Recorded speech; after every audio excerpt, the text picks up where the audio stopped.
Chapter 126. Professor Snape had already guessed what he was going to say, and said coldly, "This bottle of potion is added with the spiritual water that was used to bathe Filch last time." After hearing this, Rowling finally understood, so that's how it was. He laughed a little embarrassedly. Professor Snape had indeed taken away a large bottle of spiritual water at that time. He didn't expect that there would still be some left. Rowling quickly put the potion into his storage ring, thinking to himself that he should use the previous bottle later, he. At this moment, Llewellyn held two soul cores tightly in his hands, one of which exuded a high-level aura, and the other shone with an intermediate light. He knew that the value of these soul cores was immeasurable, but at this moment, in order to repair the damaged souls of the Longbottom couple, he had no choice. Although he was filled with reluctance and regret, Llewellyn still resolutely took out the intermediate soul core. This soul core was shining with dazzling light, as if it contained endless power. Rowling suspended the soul core above them. Perhaps Neville was the only one present who didn't know how precious this thing was. Then he quickly took out his wand. As he waved the wand, the Eye of Elements also emitted an extremely strong light, and purifying power surged out of the wand like a tide.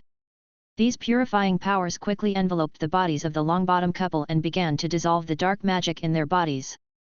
As the power of purification took effect, the aura of black magic in the bodies of the Longbottoms gradually dissipated, turning into wisps of black mist rising up. However, just when Rowling thought everything was under control, a shocking scene occurred. The souls of the Longbottoms began to slowly leave their bodies. "Oh my god! Oh my god!" Rowling widened his eyes and looked at the scene in shock. He had never expected such a situation to happen. Damn it, it's actually like this. No wonder after all these years, there's still a lingering scent of black magic here. It turns out it's because of the existence of the power of curse. Although black magic is constantly torturing their souls and bodies, it is also gradually binding their souls in their bodies. It seems that their souls have been lost long ago, presumably on that tortured night. It is hard to imagine how much pain the Longbottoms must have suffered, and it has been 13 years now. Rowling sighed inwardly. Without any hesitation, he immediately took out two soul calming charms from his space ring and quickly stuck them on the heads of the Longbottom couple. In an instant, the expressions on the faces of the two people who were originally dying of more breathing than breathing gradually became peaceful, and their bodies stopped shaking, as if they had regained their composure. These two soul calming talismans were discovered and carved by Llewellyn when he was studying the Three Purities Bell. He realized that these talismans might come in handy at a critical moment, so he specially carved a few of them in case of emergency. Now, as he wished, they have successfully helped the Longbottom couple stabilize their souls. Rowling began to cast his magic. He concentrated his mind and injected the soul power in the magic core into their bodies bit by bit. At this moment, Rowling was as busy as a spider. His fingers flexibly shuttled through the void, constantly weaving and repairing their souls. Each touch was accompanied by a faint flash of light, as if injecting new life and vitality into these broken souls. As the light of the magic core gradually dimmed, beads of sweat began to appear on Llewellyn's forehead and slid down his cheeks. Finally, Llewellyn completed the last step and the magic core fell to the ground with a crisp sound. Llewellyn carefully picked it up and put it in his pocket, ready to take it back for alchemy. The next step is to summon the soul, which is undoubtedly the most difficult step. After all, this remnant soul has been separated from the body for 13 years. Who knows if it can be found? At this moment, Grandma Neville couldn't wait to ask, "How is it? Did it succeed?" Rowling shook his head and told the truth. Hearing this, Grandma Neville's face turned pale instantly. Knowing that her son and daughter-in-law had suffered such great pain for 13 years. Tears could no longer be held back and flowed from his eyes. His lips trembled as he said, "My child, poor Longbottom." Professor Snape stood aside, silent, but a trace of pity flashed in his eyes. Rowling secretly guessed what Professor Snape was thinking, and couldn't help but sigh in his heart. I didn't expect that Professor Snape, who has always been cold and ruthless, would be so indecisive. Suddenly, Rowling remembered something. It seemed that Professor Snape had revealed the information about the Child of Prophecy to Voldemort. The child born at the end of July was the Child of Prophecy. No wonder Neville's grandmother never looked at him straight in the eye. Thinking of this, Rowling suddenly realized that the magic potion he prepared for Professor Snape was of such high quality because it was specially made for this purpose. Next we need to wait for nightfall. This is the most critical moment. Whether the Longbottoms can wake up depends on tonight. Rowling said in a firm tone. Hearing this, a glimmer of hope flashed in Neville's grandmother's eyes. She was no longer sad, but looked at Rowling expectantly. However, Neville was still immersed in sadness, sobbing softly. As time passed, the magic power consumed by Llewellyn gradually recovered. Night fell quietly, and the moonlight cast a silver glow. Llewellyn took out a bottle of magic power supplement potion from his pocket, took a sip, and immediately felt that his whole body was full of strength, and his magic power was restored to its peak state. He turned to Neville and said, "Now go get a lock of your parents' hair." Neville nodded immediately and quickly took the Longbottom couple's hair and handed it to Rowling. After Llewellyn took the hair, his expression became serious. He instructed, "Next, I will perform a very ancient ritual. If everything goes well, I will give you 2 crystal balls. You must act according to my instructions. When the crystal ball shines and points to a certain direction, you must move in that direction without hesitation. When you reach your destination, Neville, you must call your parents loudly.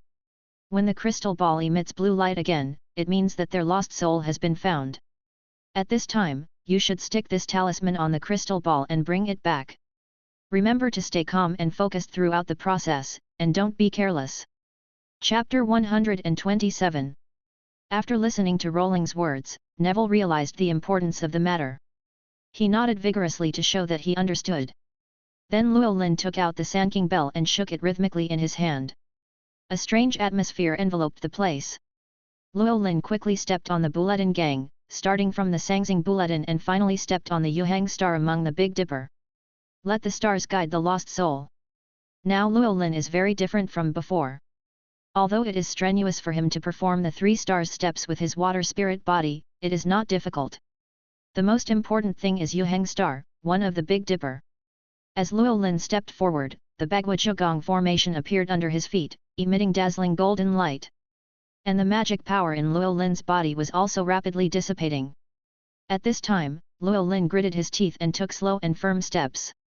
After the 3-star step, stars immediately fell from the sky.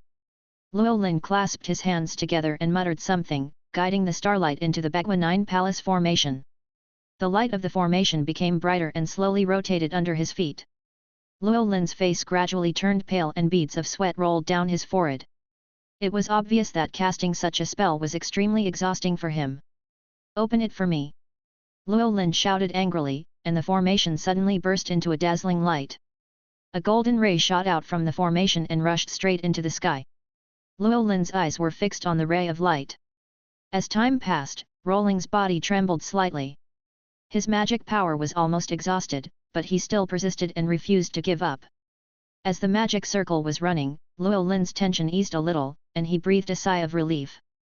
He drank another sip of magic potion, and the Sanking bell was still shaking, as if telling him not to take it lightly.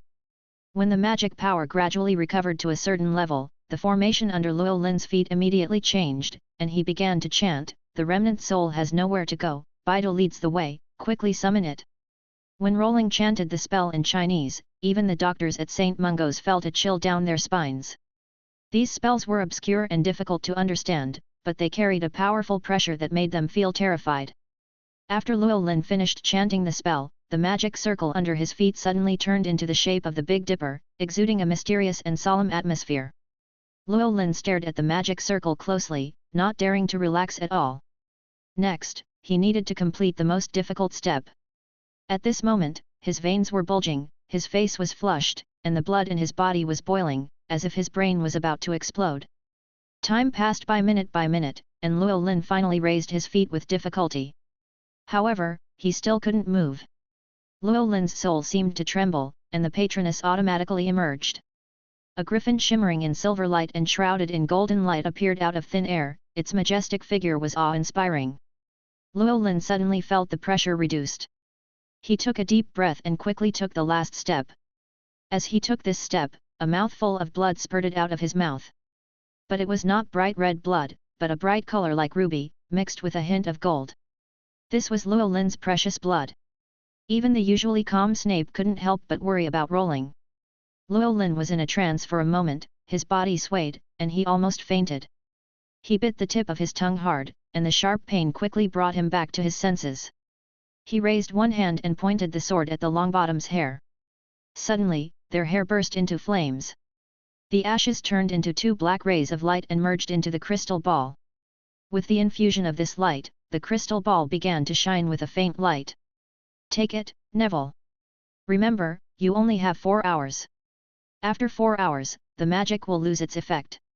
Your parents' souls are very likely to be where they were attacked," Rowling said weakly. Neville's face was full of guilt, and his lips moved as if he wanted to say something, but in the end he silently picked up the crystal ball and left the hospital with his grandmother. Neville held the crystal ball with a heavy heart. He knew that time was running out and he had to find his parents' souls as soon as possible. Llewellyn was sitting cross-legged weakly at this time. His face was as pale as paper. He closed his eyes tightly, silently felt the star power of Yuhang's star falling down. His body kept changing, sometimes turning into a water source body, sometimes returning to its original state, and sometimes turning into a thunder form. Snape's eyes widened, his mouth opened so wide that an egg seemed to fit in. He looked at everything in front of him in amazement, muttering to himself, "Is this kid still human? He can master multiple elemental powers so easily." However, Llewellyn was completely oblivious to the outside world's reaction. He was completely immersed in the baptism of the starlight, feeling the continuous recovery of the magic power in his body. His patroness also became more and more solid, and finally became the size of a palm, dancing happily around him. As time went by, Llewellyn finally felt that the magic power in his body had been fully restored. He immediately took out the magic core that he had just consumed and tried to inject the power of the stars into it. He carefully observed the magic core in his hand and found that it seemed to be absorbing the surrounding energy. So he concentrated his energy, guided the star power into the core, and controlled its absorption speed. After some effort, Llewellyn finally succeeded in injecting the power of the stars into the magic core. He felt a powerful force. At this moment, Rowling gradually regained consciousness. He slowly opened his eyes and looked around. He saw that everything was quiet except for Snape, who was sitting beside him, staring at the blood he had vomited without saying a word, lost in thought. Llewellyn then remembered the pool of blood he had vomited before, and he felt extremely regretful. He slapped his head in annoyance and suddenly realized, "Oh my, I'm so stupid. How could I forget such an important thing?" After that, Llewellyn hurriedly took out an exquisite 60 ml crystal bottle. He chanted a spell and waved the magic wand in his hand. A strong magic power instantly gushed out of the magic wand. Then, the pool of blood on the ground quickly gathered together as if attracted by some mysterious force and flowed towards the crystal bottle. In the blink of an eye, all the blood was sucked into the bottle. Llewellyn carefully picked up the crystal bottle and carefully observed the situation inside the bottle. The blood inside was like a bright ruby, emitting a dazzling light. And inside this gem, there were also dots of golden light, like stars twinkling in the night sky. However, at this moment, Snape, who was standing by, saw Rowling collecting blood and a look of regret appeared on his face.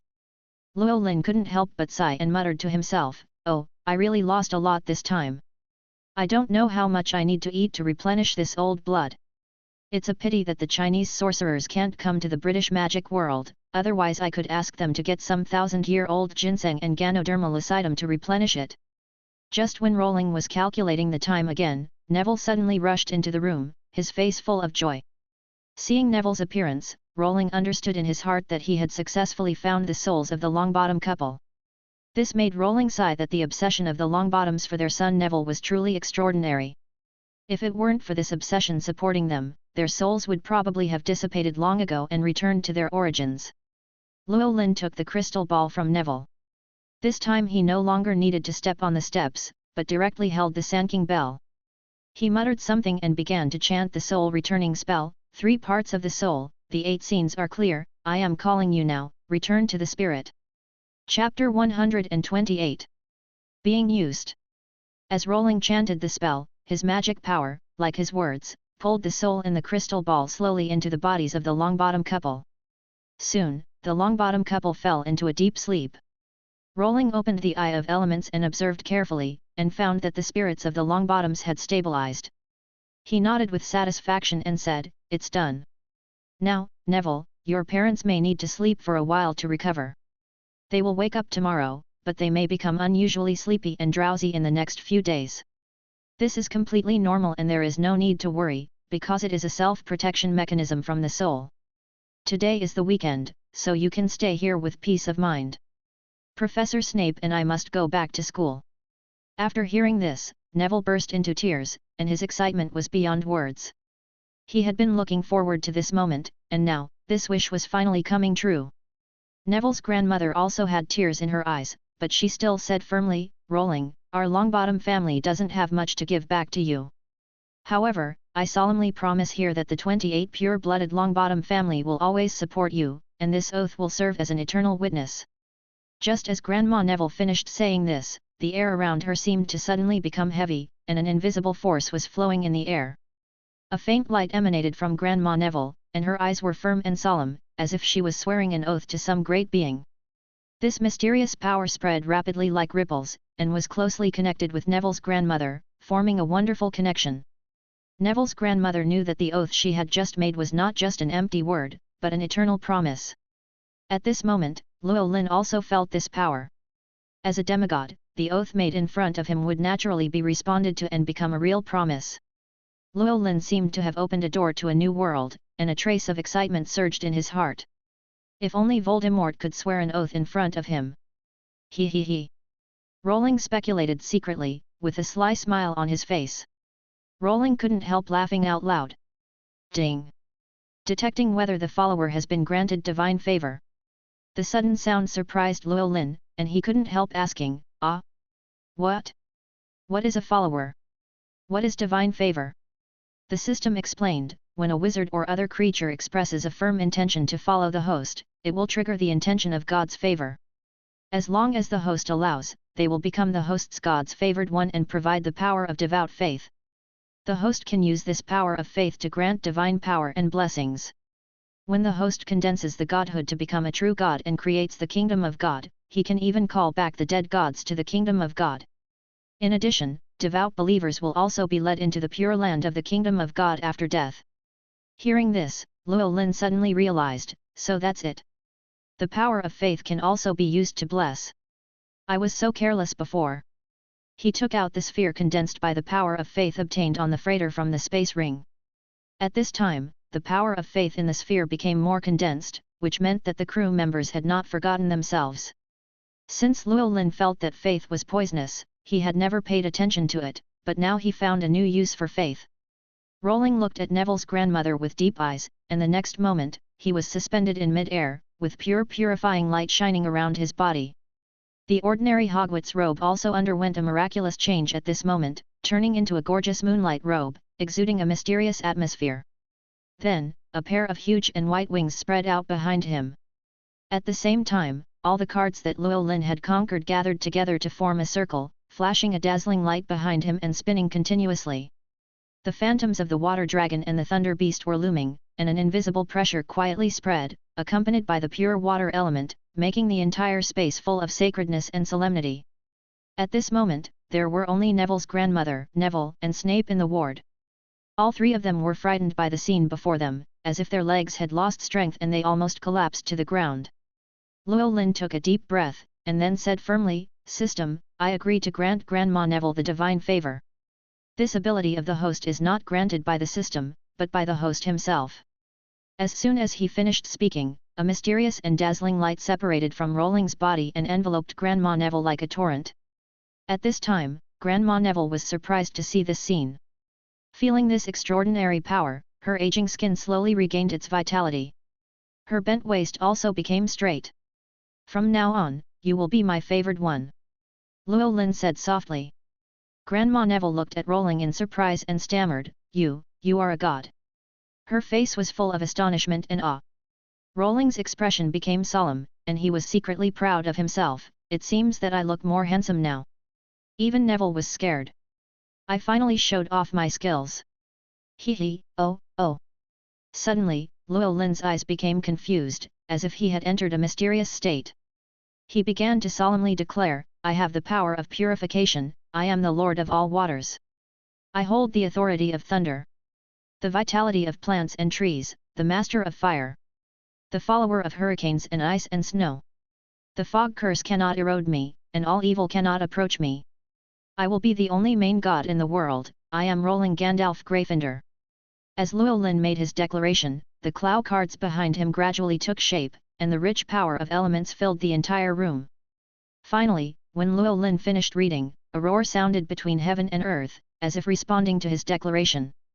After Llewellyn finished his statement, he came back to his senses immediately and was frightened by himself who had just lost consciousness. He was secretly wondering, what's going on?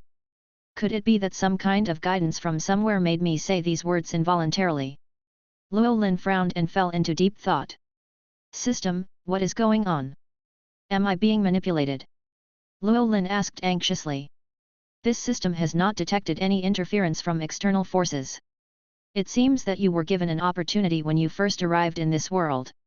When the time is right, a god will be born soon. The laws of the world will also be more perfect. The system explained. Oh my god! I've been used after all. As expected, no matter how weak the will of heaven is, it's still heaven. It's a pity that the original power in my body is still scarce, otherwise I can really condense the godhood. At least I can become a god of slight power. Llewellyn sighed helplessly. Chapter 129. The dormitory was attacked. Rowling retracted the dazzling light and sacred aura around him, and he had to admit that he was indeed handsome at this moment. Rowling coughed lightly and said, Grandma Neville, don't be nervous. I am still the same me, and you are still the same you. If there is nothing else, I will take my leave first. After saying that, Rowling turned around and left with Snape. On the way back to Hogwarts, Rowling clearly felt Snape's cautious attitude. Although Snape still maintained his usual aloofness, Rowling could sense a slight fear. It was the kind of fear that mortals have for gods in addition to awe. In Snape's eyes, those strange rituals, mysterious language, and the so-called only god made this usually cautious man feel more helpless than he could imagine. Professor Snape, don't be so nervous. I am still me and still your student. If you really find it hard to accept, how about I cast a forgetfulness charm on you? Rowling said jokingly. This is all really unbelievable. But there is no need for the oblivion charm. Snape replied expressionlessly. Snape sent a message to Dumbledore on the internet to open the Hogwarts Flu network. Soon Snape received a reply. However, when they returned to Dumbledore's office, there was no one. After Rowling said goodbye to Snape, he was full of doubts. He wondered silently, had Dumbledore left? Or had something else happened?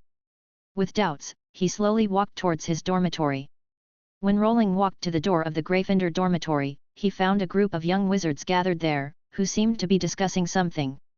Rowling walked closer and saw Dumbledore and Professor McGonagall standing in the middle of the crowd, looking serious. Llewellyn's eyes fell on the portrait at the door of the dormitory. The painting was supposed to be a doorkeeper, but now there were several deep scratches on it, and the fat lady in it had disappeared. Rowling understood the situation instantly. It seemed that Sirius had sneaked into the school.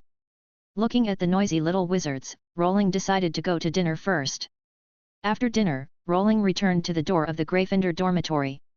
There were no little wizards around, and the portrait was replaced by Sir Cadogan. As soon as Rowling stepped into the door, he heard a noisy sound. Listening carefully, he found that it was the quarrel between Ron and Hermione coming from the Gryffindor common room in the distance. He looked in the direction of the sound and found that the two were arguing fiercely about something. So Rowling walked over slowly. When he got closer, he saw Harry standing aside with a conflicted look on his face, as if he didn't know how to deal with the situation. Rowling never intended to capture Peter Pettigrew. In fact, if necessary, he might deliberately let him go. It seems that Voldemort was resurrected by Peter Pettigrew.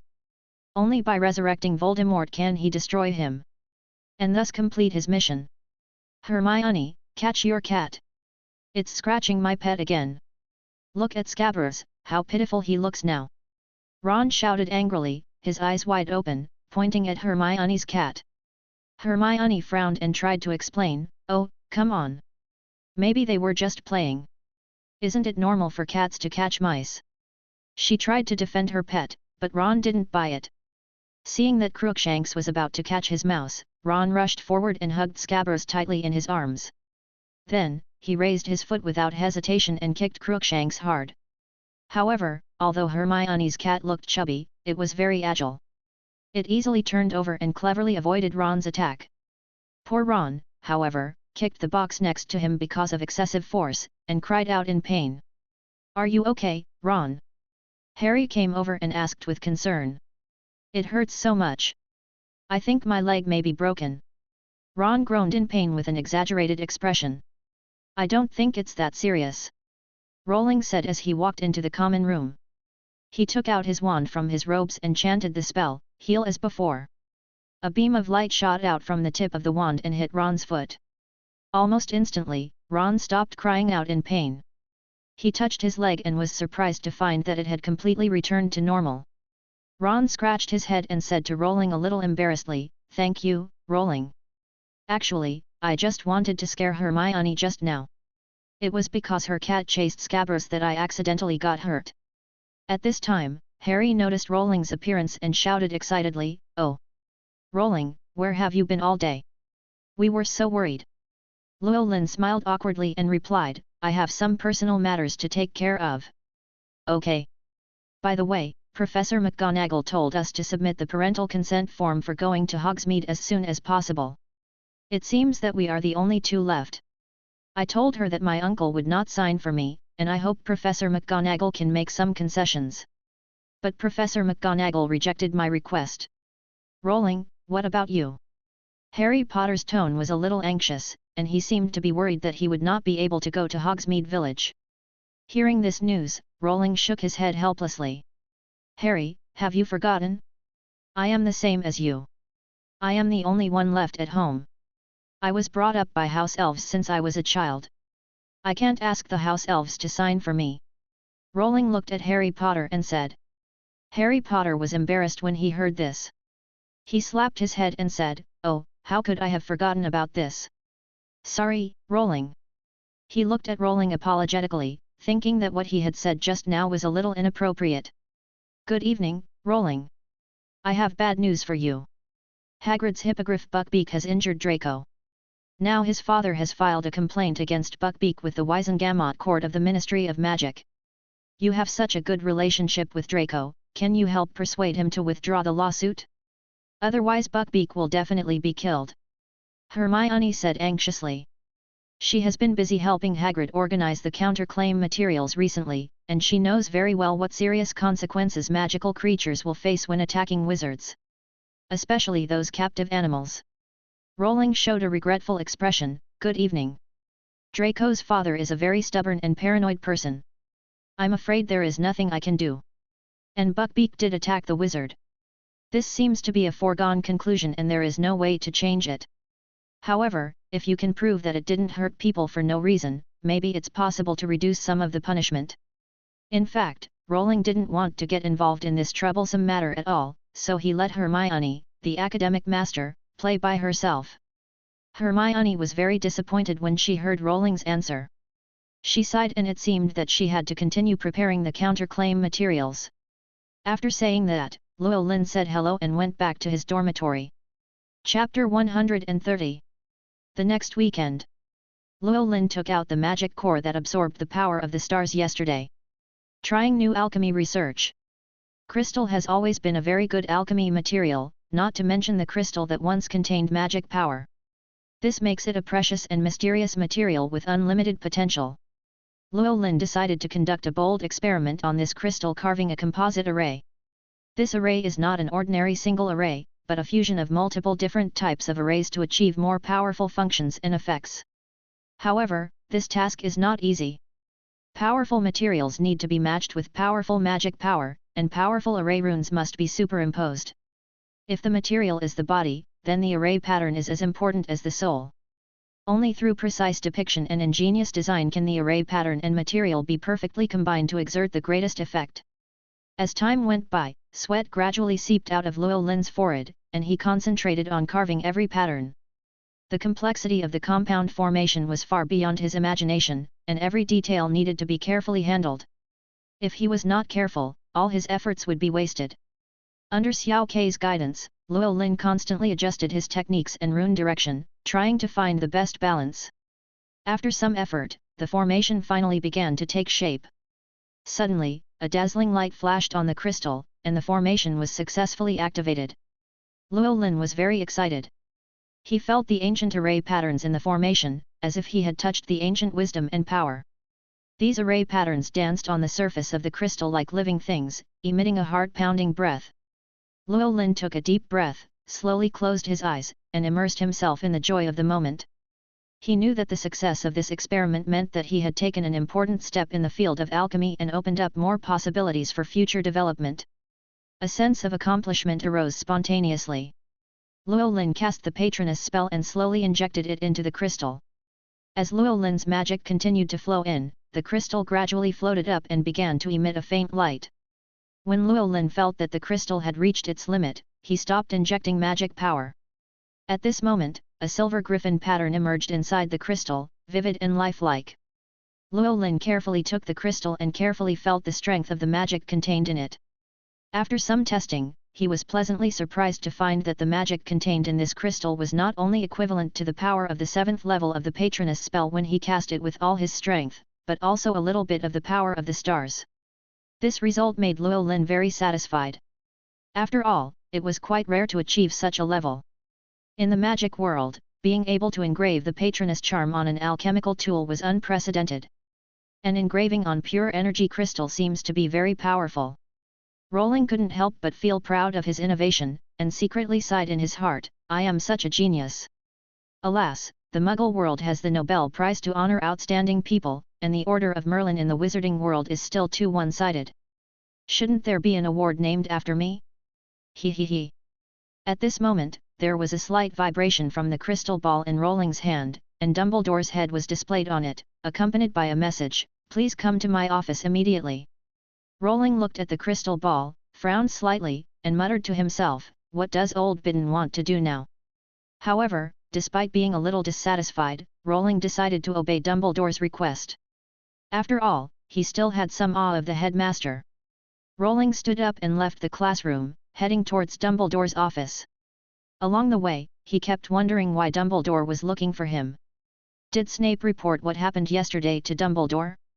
Or was there something else important that he needed to deal with? When Rolling arrived at Dumbledore's office, he was surprised to find that there was more than just Dumbledore inside. In addition to Dumbledore, there were Neville, the Longbottom couple, Neville's grandmother Augusta Longbottom, and other clansmen. In addition, Snape and Professor McGonagall were also present. When the Longbottoms saw Rolling coming in, their eyes sparkled with excitement, and they could hardly contain their emotions. Their mother had described to them in detail everything that had happened yesterday, including how Rolling had saved her life. They were extremely grateful to see Rolling in person. They were also shocked by Rolling's mysterious identity. They had never thought that a 13-year-old wizard could hide such powerful power and secrets. They could not help but be full of curiosity and respect for Rolling. Augusta even came directly in front of Rolling. Even though Rolling was only a 13-year-old wizard, she still knelt on one knee without hesitation. Even though the divine favor bestowed upon her by Rolling did not condense the divine nature nor contain divine power, Augusta no longer looked old at this moment, but had returned to her middle-aged appearance. Seeing the amazing sight of yesterday again and feeling the power of regaining youth, everyone present will no longer have any doubts. Moreover, she would never dare to break her oath, because this was the supreme honor of her Longbottom family. Before Rolling showed his miracles, Augusta only supported Rolling out of willingness, but now, she followed him from the bottom of her heart. When the Longbottoms saw their mother kneeling on one knee, they did not dare to slack off and immediately knelt on one knee. This scene puzzled Dumbledore and other professors, even though Snape had told him about the strange phenomenon that happened to Rolling. But he was always skeptical, so he didn't ask Rolling too much before. However, the Longbottom family's side branch members did not surrender to Rolling. Even though the Longbottom couple had recovered, they still expressed doubts. "My surname, Longbottom, has always been a symbol of loyalty and bravery. My family and I will become your most loyal followers." "Pious believers," Augusta said firmly. At this time, Rolling did not stop it, nor was he surprised. Ever since he saw the burning eyes of the Longbottoms, he had expected something like this to happen. Luo Lin felt a little bit of weak but pure power of faith gathering towards him. Incredible, no wonder the gods like to save the suffering, the power of faith of people who have experienced despair is so pure. Llewellyn nodded slightly and said, "Get up, devout believers will definitely be rewarded. I have already felt your devout hearts." Although Dumbledore was smiling, Rowling's sixth sense told him that this old bidden was suspicious again. Believers and followers, it must be Grindelwald or Voldemort. Rowling saw what Dumbledore was going to do at a glance. Chapter 131. Rejected. "Is there anything else, Headmaster Dumbledore? If not, I'm leaving," Rowling asked. He knew that his current strength was not enough to compare with Dumbledore, and Rowling did not intend to show his miracles. Therefore, he decided to leave the office. "Of course, Rowling. I only informed you of your coming because the Longbottom family wants to thank you. Now the time belongs to you," Dumbledore replied softly. He looked at Rowling, and a barely perceptible light flashed in his eyes. Rowling continued, "If there's nothing else, I think I should leave." After that, he turned around and prepared to leave. The news of the Longbottom's recovery not only surprised St. Mungo's Hospital, but also shocked the entire wizarding world. As one of the 28 pure bloods, the Longbottom family, the recovery of its patriarch undoubtedly dropped a heavy bombshell on this seemingly peaceful wizarding world. Wizards began to search for who had such powerful magic that could heal the serious injuries of the Longbottom couple. However, to everyone's surprise, no one could remember what Llewellyn looked like except those who had experienced it personally. It was as if the appearance of a god was intangible, so his figure gradually blurred in people's memory. At this time, Rowling found Fred and George. His face was filled with excitement and pride. He handed the item in his hand to the two and explained, "This is my latest achievement, the Amulet of Calling God." Fred and George took the amulet curiously and looked at it carefully. It looked very ordinary, but it exuded a mysterious and powerful aura. Llewellyn looked at them with anticipation in his eyes, and continued, "As long as a little magic power is injected, it will be able to show amazing power." As he spoke, he gently stroked the amulet and injected a trace of magic power. Instantly, a bright light emerged from the amulet, and a griffin flew out of it, spreading its wings and emitting pure light. Fred and George stared with their eyes wide open, their mouths wide open in amazement. They had never seen such a magical item before. After circling in the air, the griffin landed beside Llewellyn and rubbed his arm affectionately with its wings. Llewellyn smiled and stroked its feathers, feeling the warmth and kindness it conveyed. The griffin flew around Llewellyn, emitting pure light and illuminating the surrounding space. Its presence made people feel a sacred and solemn atmosphere, as if a god had descended to the world. Llewellyn looked at the griffin, feeling a sense of accomplishment. He knew that his efforts were not in vain, and this amulet of calling God would be a major breakthrough in his field of magic alchemy. Fred and George came back to their senses, gave Rowling a thumbs up and exclaimed, "Great, Rowling! This is a miracle!" Llewellyn smiled modestly and said, "Thank you for your compliments, but this is just the beginning. I believe there will be more surprises waiting for us to discover in the future." "Rowling, this is so cool, is this your new product?" George asked excitedly, his eyes wide open. He was always looking forward to Rowling's inventions, and this time was no exception. Llewellyn nodded proudly, "Yes, this is the result of my hard work. Hee. This little thing is called the Guardian Talisman, and it is a consumable alchemical item. Every time you use it, the protective power in it will be consumed according to the size of the enemy's attack. If you encounter an enemy like a Dementor, as long as there are not too many of them, the power in it is enough for you to escape successfully." Llewellyn patiently explained the function and principle of the Guardian Talisman. He told George Fred that the strength of the Guardian power depended on the purity of the Guardian power injected by the alchemist. The magic circle inside is unique. I will teach you how to make it, and then let the 6th and 7th grade wizards inject protective power into it. And reward them. After all, under the current tense situation in Hogwarts, we have the responsibility to ensure the safety of the young wizards, hee. I think 10 galleons per amulet is a reasonable price. However, if you don't need such a strong protective power, you can make a slightly cheaper version. This will meet the needs of different people while ensuring their safety. George and Fred's execution is really strong, and their learning ability is also excellent. They have unique insights and talents in alchemy. As the crystal ball market is gradually saturated, they haven't received big business for a long time. After all, the number of wizards in the magic world is relatively small. However, after Fred and George promoted it vigorously online, it still attracted a lot of attention. The amulet of the God of Calling, which they made with ordinary crystals, also has a good reserve of magic power. But after all, due to the limited materials, even if Rowling injected the power of protection, it could only drive away the Dementors for a short time. Compared with the magic core, it is still far behind. The 7th-year wizards who are about to graduate are very interested in accepting this kind of extra income work, but not all 6th and 7th-year wizards can use the Expediens Patronus spell.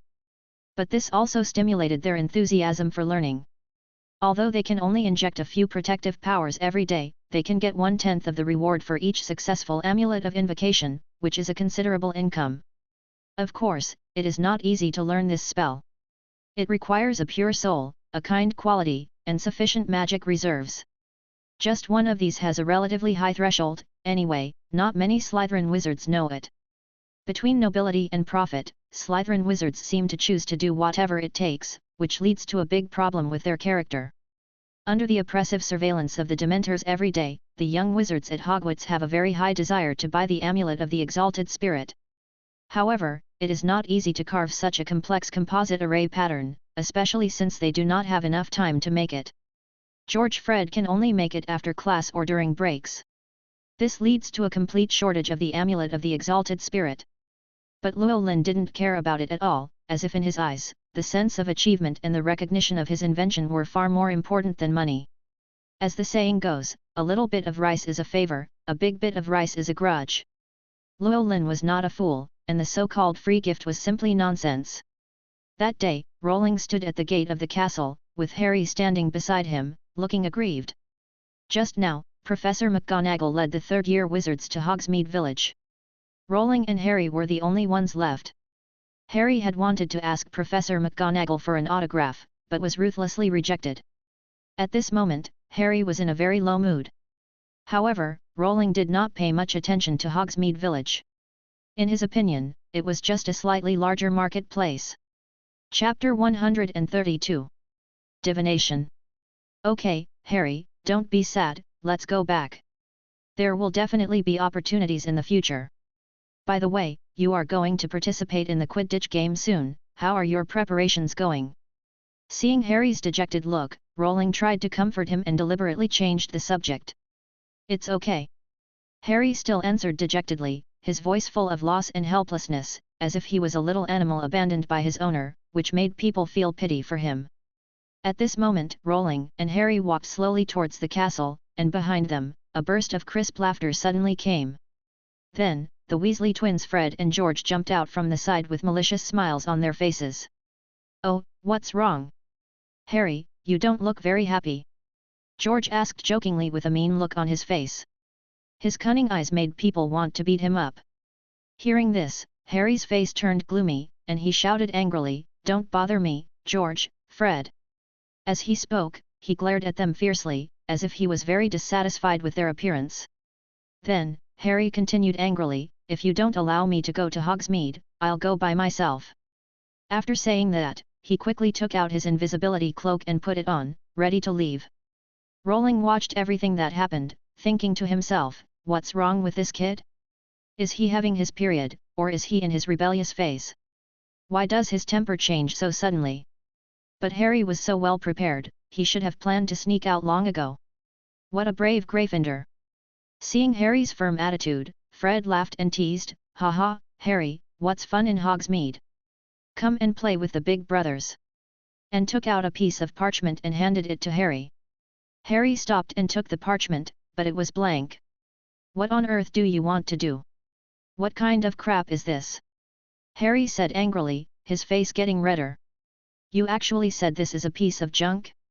This is our super collection. Although we are reluctant to give it away, we think you need it more. George, please." Fred explained to Harry. "This is the live map."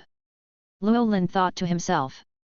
Before Fred finished speaking, George took out his wand, pointed it at the parchment and said, "I solemnly swear that I will do no good." In an instant, words appeared on the parchment. "Hello, gentlemen. Mr. Mooney, Wormtail, Padfoot and Prongs are honoured to present you the Marauders map." Harry read in confusion as he opened the map. "Wow, this is the Hogwarts map. It actually shows everyone's location. Is this Dumbledore's footsteps? Harry said in disbelief. Yes, he is always walking around the office. And every moment, any time, any place. There are locations of little wizards, George and Fred said in unison. That's amazing, where did you get it from? Stolen from Filch's office, of course. Llewellyn had no interest in this and found it quite funny to see them singing the same tune. It records many secret passages, of course there is also one leading to Hogsmeade Village. This is the one-eyed witch passage, which leads to Honeydook's basement. Go quickly, Harry, Filch is coming. Fred said, staring at the map. Now that Filch has learned magic, he's becoming more and more difficult to deal with. Remember to tap the map with your wand after using it. Say the prank is over, otherwise it will be discovered by others. George explained in detail. Rowling, will you come with me? Harry invited. Go on your own, Harry, I'm not interested in Hogsmeade. Harry glanced gratefully at George and Fred and walked out. Oh, Rowling, you have no interest in this? George asked curiously. Didn't you also give the Marauder's map to Harry? Rowling said with a hint of sarcasm, curling his lips. Hee, compared to all this, we are more interested in earning gold galleons. George and Fred looked at each other and smiled wickedly. After saying goodbye to George and Fred, Rowling wandered around the Hogwarts castle. Recently, he could always sense the presence of the Clow cards, but he could never determine their exact location. Xiao Ke also had the same feeling, so whenever he had free time, Llewellyn would wander around the castle. However, today's search still yielded no results. Llewellyn couldn't help feeling a little frustrated, and he began to wonder if he should take other methods to find the whereabouts of the Clow cards. So Llewellyn thought of Clow card divination, using Clow cards to divine Clow cards. Although Llewellyn knew that the magic elements of divination were usually inaccurate, this might be the only clue at this moment. Therefore, Llewellyn returned to the dormitory, took out the Clow cards, and decided to try divination. He concentrated on shuffling and cutting the cards, and then placed all the Clow cards neatly on the table one by one. Llewellyn closed his eyes tightly and whispered, Clow cards created by Clow Reed, please answer my question. At this moment, all the Clow cards flickered slightly, but Llewellyn was unaware of it and continued to recite silently, show me the true face of the things in front of me now. Suddenly, Xiao Ke interrupted and said, Llewellyn, open your eyes and turn over the first card. Llewellyn followed Xiao Ke's instructions without hesitation. It's the wind. Wind symbolizes the card that conveys information. This means that a Clow card already knows your information, Xiao explained. Does that mean that the Clow cards all know that I want to seal them?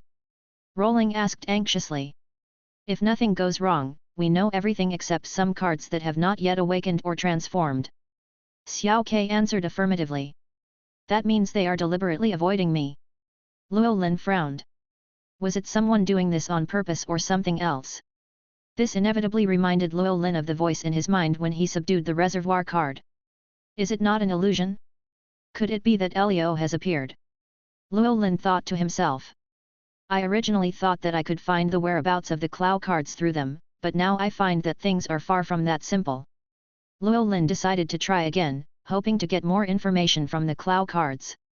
He carefully turned over the next Clow card, but this card also did not bring him any revelation. The next few cards were the same, leaving him confused. What's going on? Why can't these cards give me clear clues? Llewellyn couldn't help but complain.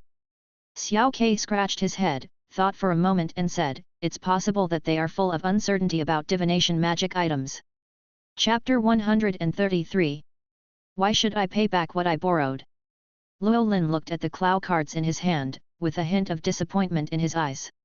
He sighed softly and put the Clow cards away. He sat quietly beside the bed and began to think about his future plans. Although he had made some progress in his studies, these achievements did not help him improve his strength. He was eager to gain strength through the Clow cards, but now he seemed to have reached a bottleneck. Since his physique changed to a water spirit body, he became extremely sensitive to water elements, but other elements were difficult to compare with him. To break through this bottleneck, he needed to obtain the origin of other elements. However, this is easier said than done. How did Colorito create such a powerful elemental card and obtain the source of the elements in it? Luo Lin decided to seek answers from Xiao Ke. Xiao Ke, do you know how Kurolido created powerful elemental cards and how he obtained the elemental sources? Xiao Ke shook his head, indicating that he didn't know. When I was created, I was infused with the power of light as a representative of the power of the sun. But by then, the Clow cards had already been created, and even I didn't know how I got the power of the sun, let alone the source of the elements in the other Clow cards. The representative of the sun? What about Judge Moon? Could it be that Snow Rabbit has also appeared? Or has he transformed into another wizard? Luo Lin frowned and thought to himself. Although he successfully sealed the Clow cards, he actually only obtained the right to use them, not the real ownership. The sun and the moon depend on each other. With Xiao Ke's existence, the judge must be hiding in a corner. In front of them, the Clow cards have absolute obedience to them. Only by transforming the Clow cards into the rolling cards can one completely possess the Clow cards. However, the current situation is that the Clow cards are not fully sealed. Just like when the yin is strong and the yang is weak, or when the yang is strong and the yin is weak. Only when all the Clow cards are sealed, the power will reach its peak. Only when the power reaches its peak can a qualitative change occur, and that is the time for transformation. Just as Rolling was lost in thought, he suddenly stood up. He slapped his head with his hand and couldn't help cursing, "Damn, I'm so stupid.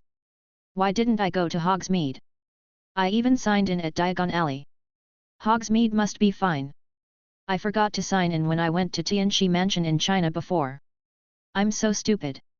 After saying that, Luo Lin grabbed Xiao Ke and couldn't wait to go to Honeyduck's basement through the passage behind the portrait of the one-eyed witch.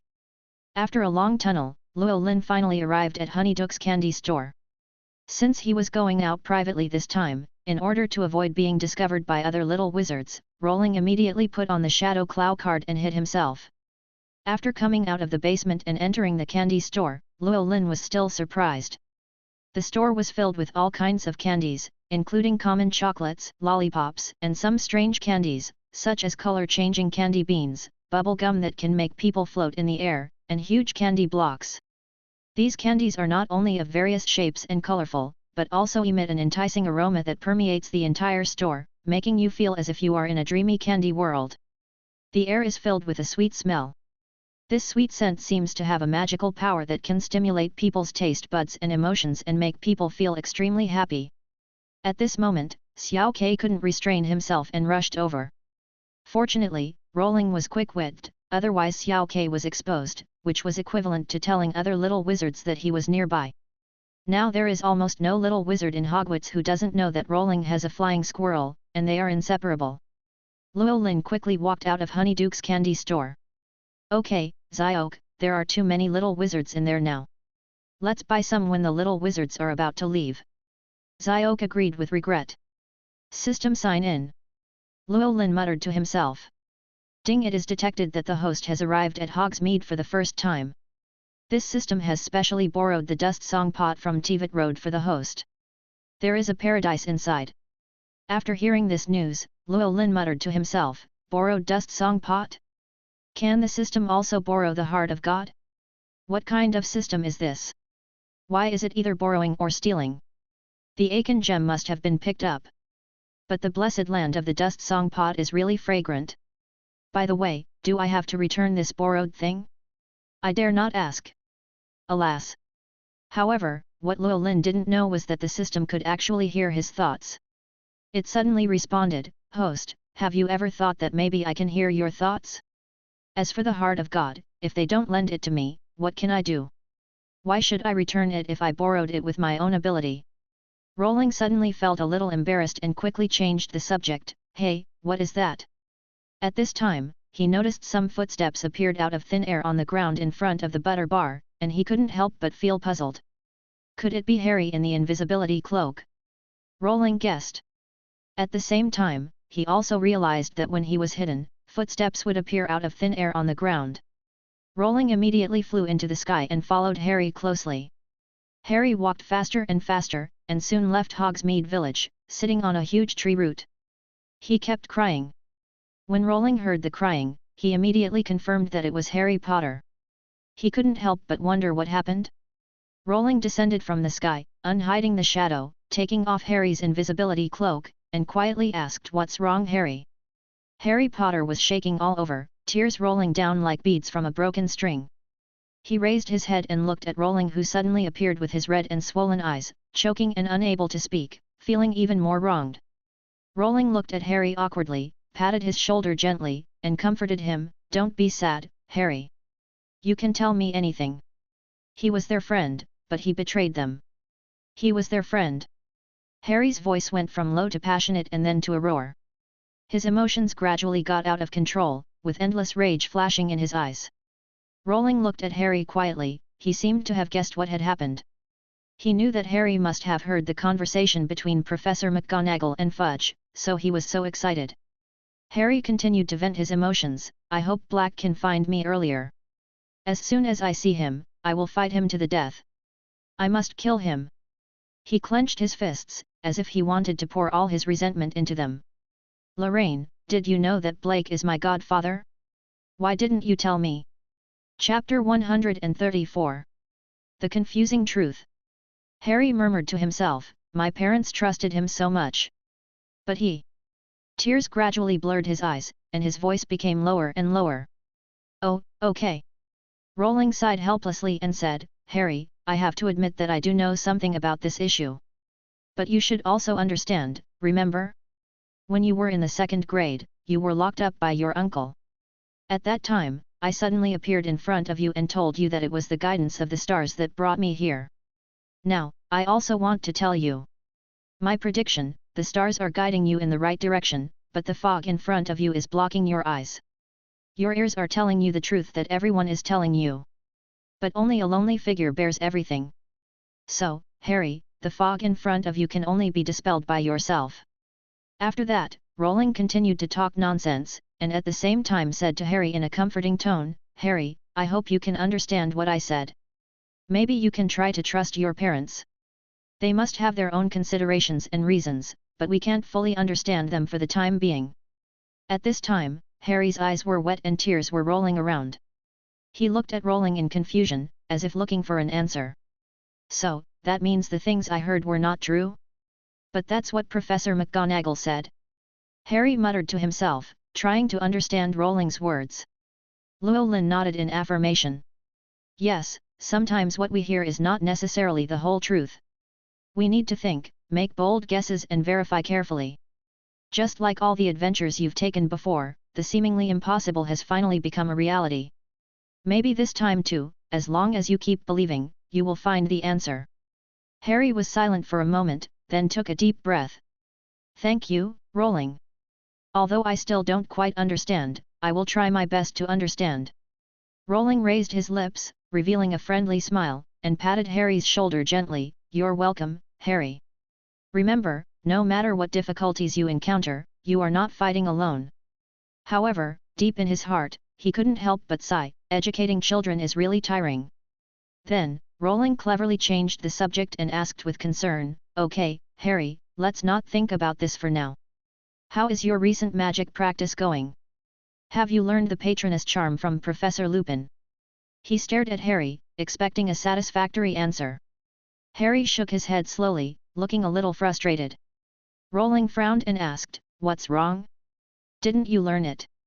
There was a hint of surprise in his voice. "It shouldn't be, if I remember correctly, Harry should have learned it very quickly." Harry scratched his head awkwardly and tried to explain, Actually, I haven't learned the Patronus charm yet.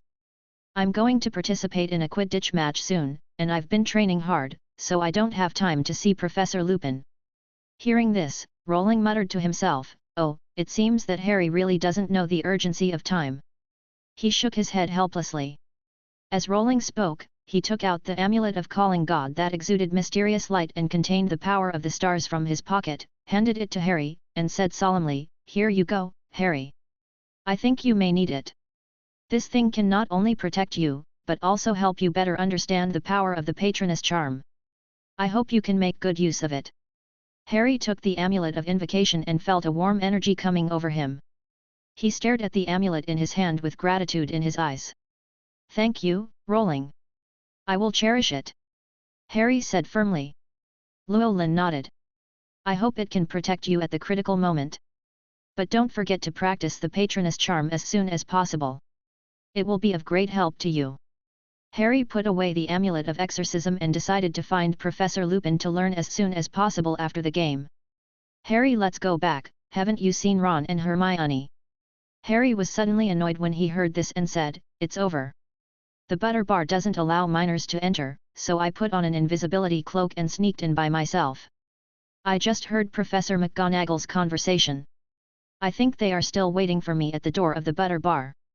Then let's go find him. Rowling said speechlessly.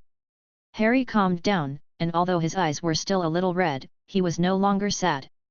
When they met Hermione and Ron again, Hermione Granger quickly noticed Harry's abnormality. Although Rowling was right next to them, they were not surprised, nor did they think that Harry was bullied by Rowling because he had obviously cried. Hermione secretly thought, could it be that Harry confessed his love to Rowling and was rejected? Although the clever Hermione was only 13 years old, her keen insight and intuition told her that whenever Rowling appeared, Harry would feel indescribably excited. Hermione couldn't help but ask curiously what had happened. Harry took a deep breath and told her everything he had heard in Rowling's prophecy. Rowling looked at Hermione quietly, with a hint of admiration in his eyes. He saw that Hermione did not jump to conclusions immediately because of the shocking news, but fell into deep thought. This calm and thoughtful attitude made Rowling look up to Hermione. Although Hermione Granger has a divergent mind, she will not easily believe unproven things. Even if she is 90% sure, as long as there is still 10% uncertainty, she will not blindly believe the so-called facts. She will always pursue the truth instead of being satisfied with the answer she thinks is correct. This is where she is so smart. Even if sometimes she is too smart. At this time, Hermione was thinking, since Rowling first heard the news of Black's escape from prison, he did not show panic like other wizards. Instead, he gave Harry some meaningful answers. Hermione began to doubt Rowling from then on, and she felt that Rowling seemed to know more. Until today, Rowling revealed more in-depth information, which made Hermione more convinced that Rowling must be hiding many secrets. Suddenly Hermione asked a question that surprised Rowling. Rowling, have you seen Sirius Black? Or do you know each other? At this time, Hermione's eyes became sharper, as if she wanted to see through Rowling. When Rowling heard this, he was stunned at first, but still couldn't help but praise Hermione's cleverness. At this time, Harry and Ron were also surprised to hear Hermione's bold question. Chapter 135, Smart Ron. Rowling then smiled and said, ha ha ha, Hermione, you are worthy of being the smartest among the three of you. You can actually think of this. Although I don't know Sirius Black, I don't deny that I have seen him. Not only me, I think you have all seen him. Rowling immediately dropped a bombshell. The three little ones were even more incredulous. Harry asked first, what are you talking about, Rowling? We have all seen Black. Hermione and Ron stared at Rowling. Rowling stopped keeping the secret. That's right, don't you remember the stray dog we met in Diagon Alley? You know, there are no stray dogs from the Muggle world in the Wizarding world or Diagon Alley. I noticed that he was in animagus form. Hermione continued to ask, then how do you know for sure that he is Black? Rowling replied pretentiously, the trajectory of fate has made you meet. I saw the intersection of his fate with yours. At this time, Rowling was muttering in his heart, if you ask me again, I will say it is intuition. Hermione is really too smart, she doesn't even know how to justify herself. Look at how good Harry and Ron are, her mouth can hardly close. Then he is here to kill Harry. Ron suddenly came up with a clever idea. At this time, not only Rowling, but even Hermione looked at him as a moron. Hermione rolled her eyes and said, if he was here to kill Harry, why didn't he do it earlier? Ron's brain capacity seemed not enough for him to think about so many problems. He could only sigh awkwardly. I seem to have seen that big black dog before. After I escaped from my aunt's house, I walked to a park. I seemed to have seen a big black dog there too. Later, the night bus came over, but the conductor on it said he didn't see it. I thought I was hallucinating. Harry added again. Ron scratched his head, trying to sort out his thoughts. Maybe the dog doesn't intend to kill Harry, or maybe it has some secret plan. Hermione frowned and shook her head firmly, no matter what, we can't take this clue lightly. Moreover, we must remain highly vigilant and never let our guard down. After all, it is the culprit that destroyed the portrait in the Gryffindor dormitory. Harry nodded vigorously, agreeing with Hermione's point of view.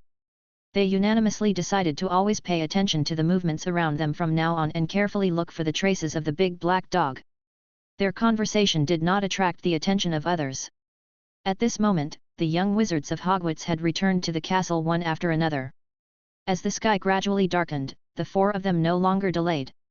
Harry led Hermione and Ron to the secret passage of Honeydukes, while Rowling bought a lot of delicious desserts in the candy store, which made Xiao Qi more and more excited.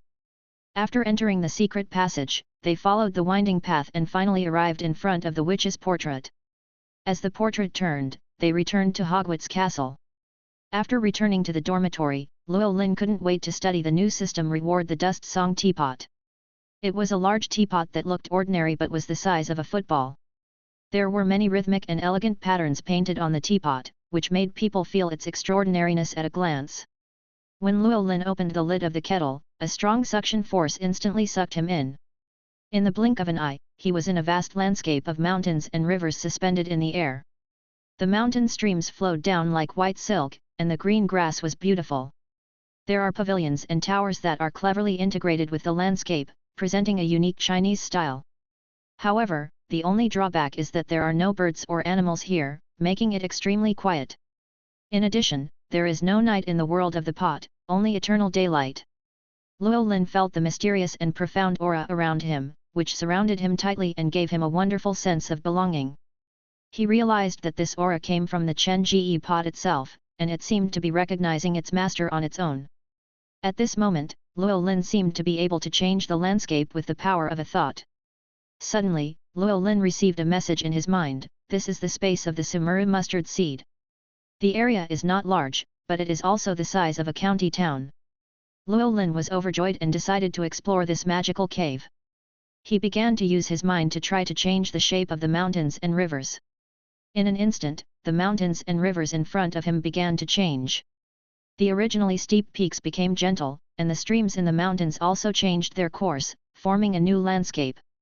Rowling looked at all this with excitement. He could shape this place as he pleased and create his own unique scenery. At this time, another towering mountain rose from the ground and reached the sky. The river also flowed and turned according to his thoughts, forming magnificent waterfalls. Llewellyn became more and more excited as he played, constantly creating various wonders. Llewellyn looked at his masterpiece with satisfaction, feeling secretly proud. He thought, this place is so perfect.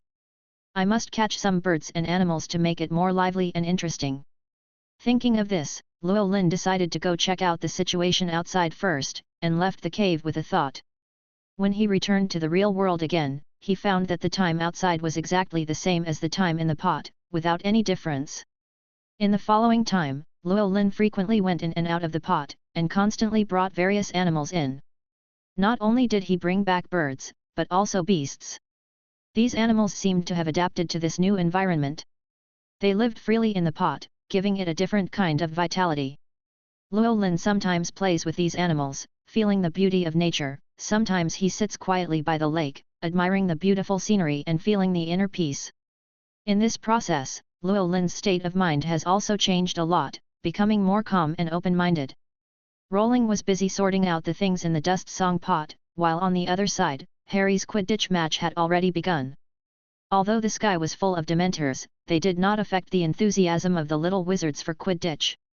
On the contrary, this joyful atmosphere attracted more and more Dementors to gather here. The sky became darker and darker, a cold atmosphere spread, and raindrops began to fall. When Harry saw the snitch flying upwards, he chased after it without hesitation. However, this action attracted the attention of the Dementors, who tried to suck Harry's happiness and soul. As the Dementors approached, Harry's attention shifted away from the snitch, and he looked at these terrible creatures in horror. At this moment, the fear deep in his heart surged again, and the feelings of despair and helplessness surrounded him tightly. Chapter 136. Dementor Attack.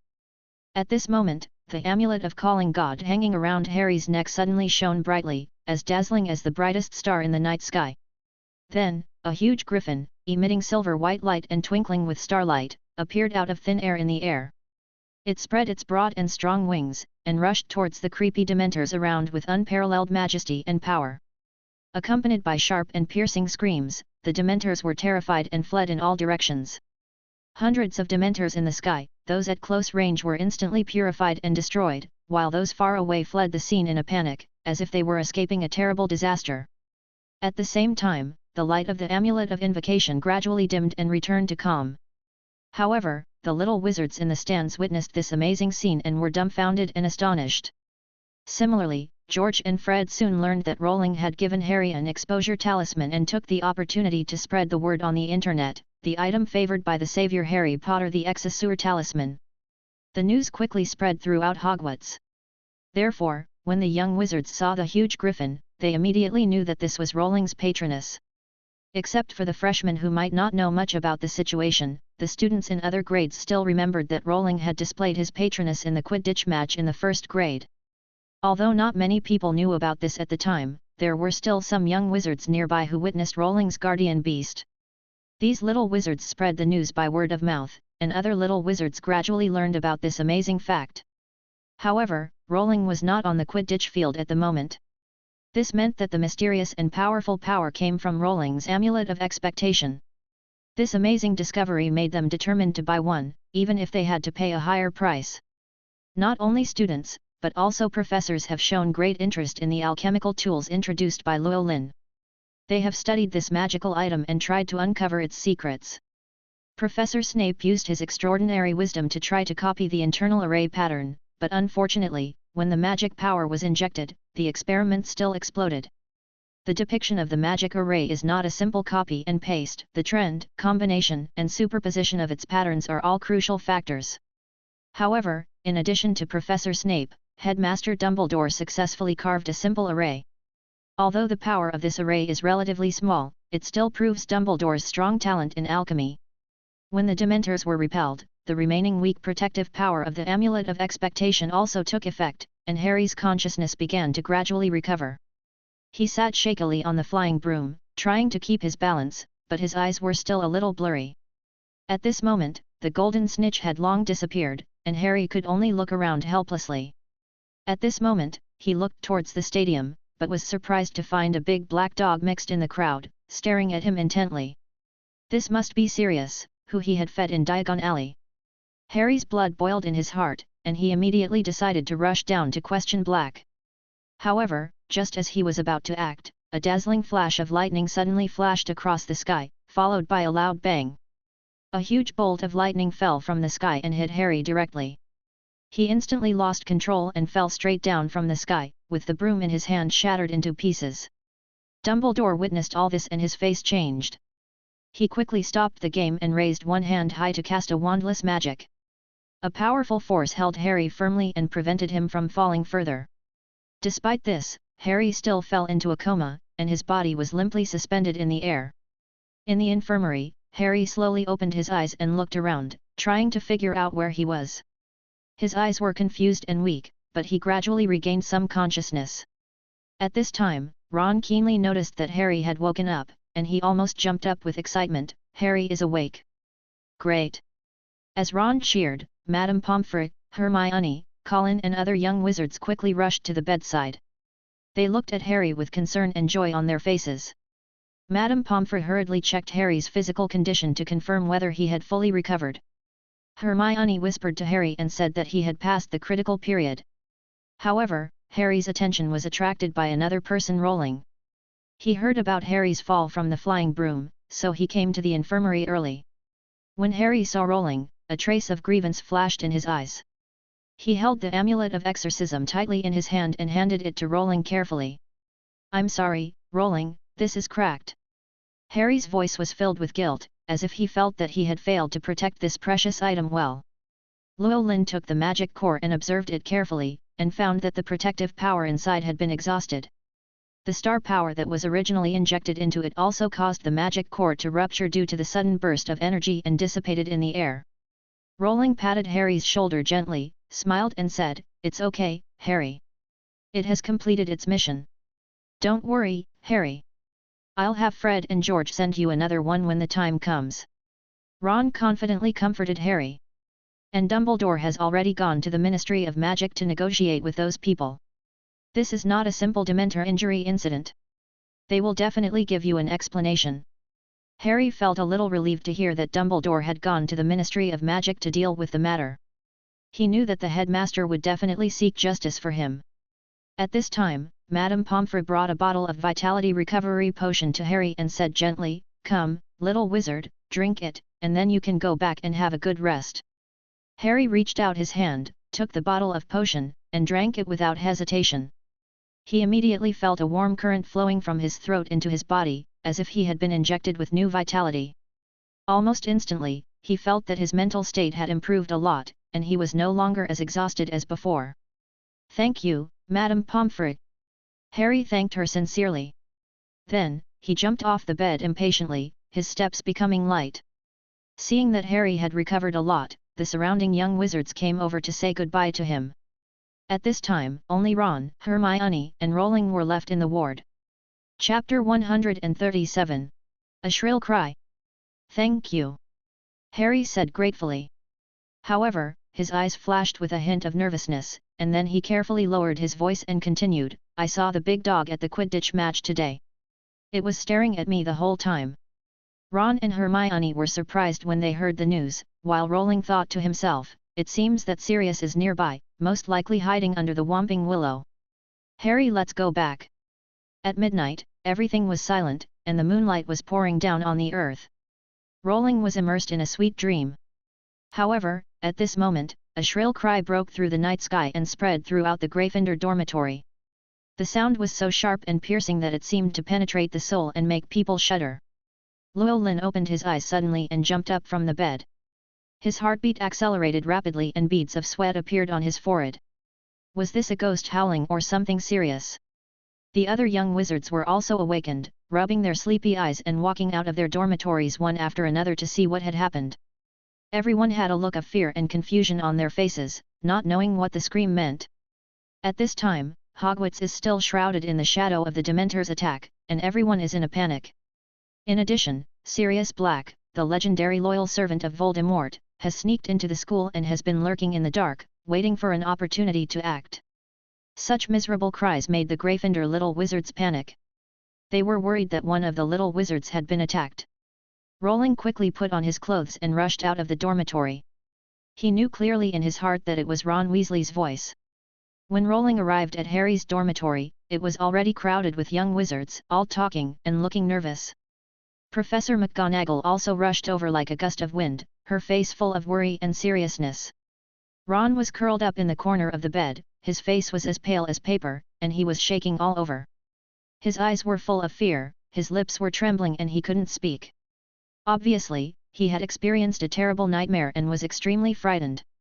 "Mr. Weasley, don't panic. Don't be afraid. What happened?" Professor McGonagall asked carefully, with a hint of concern in her tone. She stared at Ron, trying to find some clues from his expression. However, Ron's eyes seemed a little distracted, as if he had lost focus. His lips trembled slightly, and he was still muttering, "He's coming. He's going to kill me. He's going to kill me." These words were confusing, but revealed a deep fear. "Oh, Merlin bless you. It seems that Mr. Weasley is too frightened." Professor McGonagall frowned and showed a helpless expression on her face. She knew that this situation needed to be dealt with in time, otherwise it might have a serious impact on Ron's psychology. Llewellyn stood aside, quietly observing everything in front of him. He could tell at a glance that Ron was extremely frightened, even causing his soul to be unstable. Llewellyn took out the last high-level soul core without hesitation, extracted a ray of soul power from it, and slowly sent it into Ron's body. This ray of soul power was like warm sunshine, quickly penetrating into the depths of Ron's soul and stabilizing his emotions. Professor McGonagall's eyes caught this scene sharply, and a golden light flashed in her eyes. She muttered to herself, "Is this the soul energy that Severus mentioned? It's really magical." She became more and more curious about Rowling's ability. As the soul power was injected, Ron's eyes gradually regained their spirit. He blinked and began to look around, and found himself surrounded by Professor McGonagall and a group of young wizards. A sense of relief came over him, and he realized that he was not dead, and he was safe. "Mr. Weasley, what happened? Did you have a nightmare?" Professor McGonagall asked softly when she saw Ron coming back to his senses.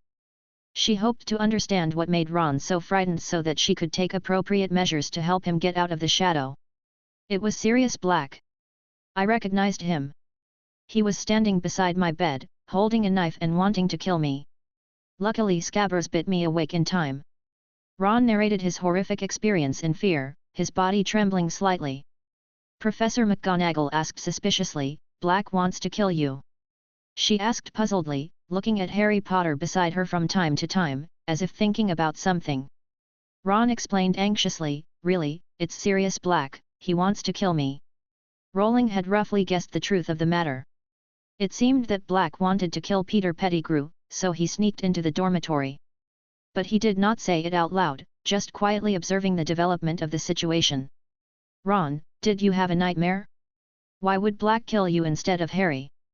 Besides, he can't enter the Gryffindor dormitory without the password."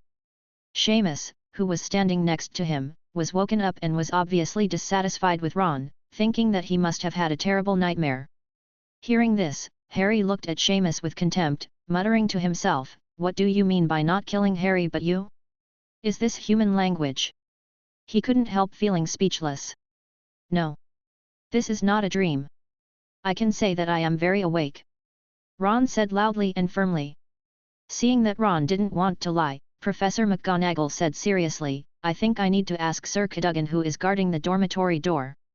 Led by Professor McGonagall, everyone swarmed to the dormitory door. "Good evening, Sir Cadogan. I would like to ask if you let a stranger in?" Professor McGonagall asked seriously. "Let me think, there does seem to be a stranger holding a note and constantly repeating the gate pass, but he did say it correctly. So I can only let him in." Upon hearing this, Professor McGonagall's heart immediately sank. It seems that Ron Weasley was right. The young wizards fell into silence and fear, realizing that they had just narrowly escaped danger. "I think there is a very serious problem now. The password of the dormitory is only known by the little wizards of Gryffindor. Who among you revealed the password to Black?" Professor McGonagall asked in a stern voice. All the young wizards looked at each other, because they didn't know who leaked the password. However, Neville Longbottom in the crowd raised his hand timidly. "I'm sorry, Professor McGonagall, my memory is very bad. So I wrote the entrance pass on a piece of paper, but yesterday, the note was lost." Neville was so scared that he almost cried. Professor McGonagall frowned, she was disappointed and angry at Neville's behavior. "Mr. Longbottom, I think this matter is very serious. Deduct 30 points from Gryffindor. And I must inform your family." Chapter 138. Harry's Doubts. Neville's face turned pale, he lowered his head, tears welled up in his eyes. He knew that his mistake had brought trouble to the academy, but he didn't expect to be punished so severely. "Mom and Dad will definitely be disappointed." Professor McGonagall turned around and said to Sir Cadogan, "Sir, please remember not to let any strangers into the Gryffindor dormitory again." She also reminded the little wizards to be careful. After that, she turned and left, leaving Neville and the other little wizards with frustrated faces. Rowling was full of doubts. Why did Neville have such a bad memory? Just as he was lost in thought, he returned to his bedroom. However, as soon as he entered the room, Rowling keenly noticed something unusual. There was a strange smell in the air. He took out his wand cautiously, opened the Eye of Elements, and scanned the surroundings carefully. Sure enough, in the closet, he sensed the fluctuation of magic power. Rowling would never be wrong, this was the big dog from Diagon Alley, Sirius Black. Llewellyn calmed down a little, then gently closed the dormitory door and whispered, "Come out, I've seen you." However, no one responded to him. Rowling couldn't help but feel a little amused, and continued, very cautious.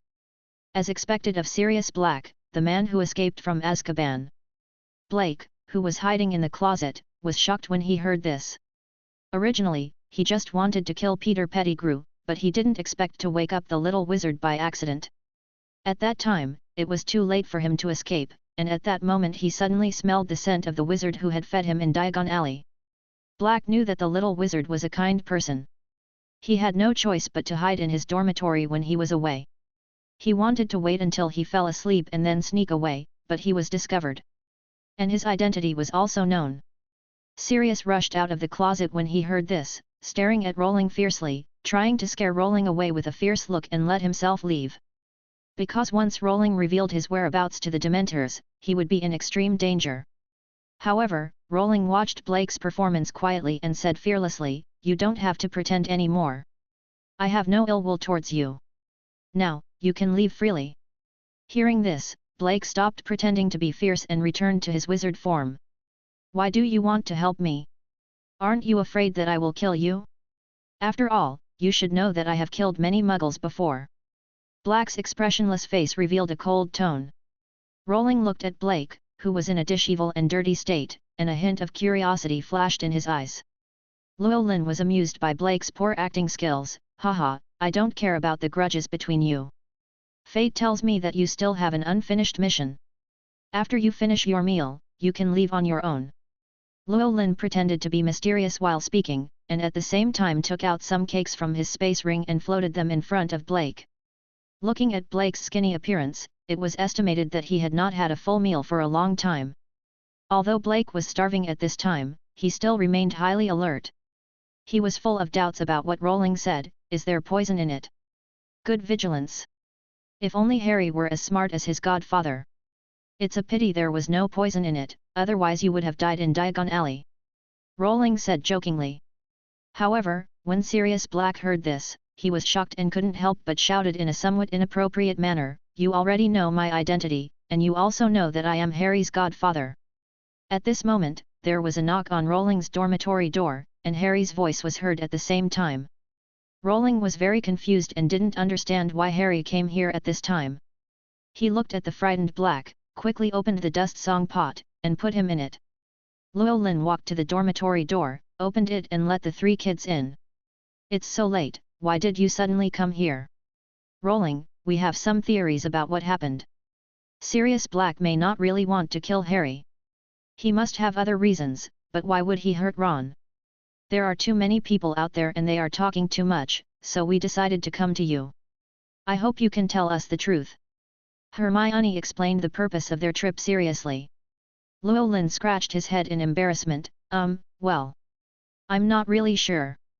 Too many things happened today, and everyone is tired. Let's go to bed early."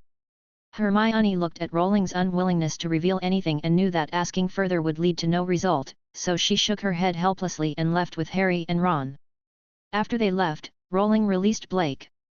He looked at Rowling in horror and saw that he still had a freshly caught fish in his hand. Llewellyn looked at Blake speechlessly. He had kept this fish in a pot for viewing. It was just saved like this. "Go." Blake looked at Rowling awkwardly, but he quickly escaped from the Gryffindor dormitory without any hesitation.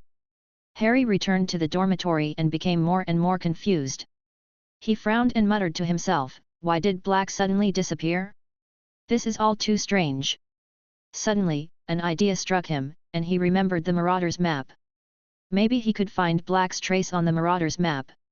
Harry suddenly felt like he had found a key to solve the mystery, and he was very excited. He couldn't wait to take out the Marauders map and unfold it for a closer look. However, contrary to his expectations, there was no trace of Sirius Black on the map.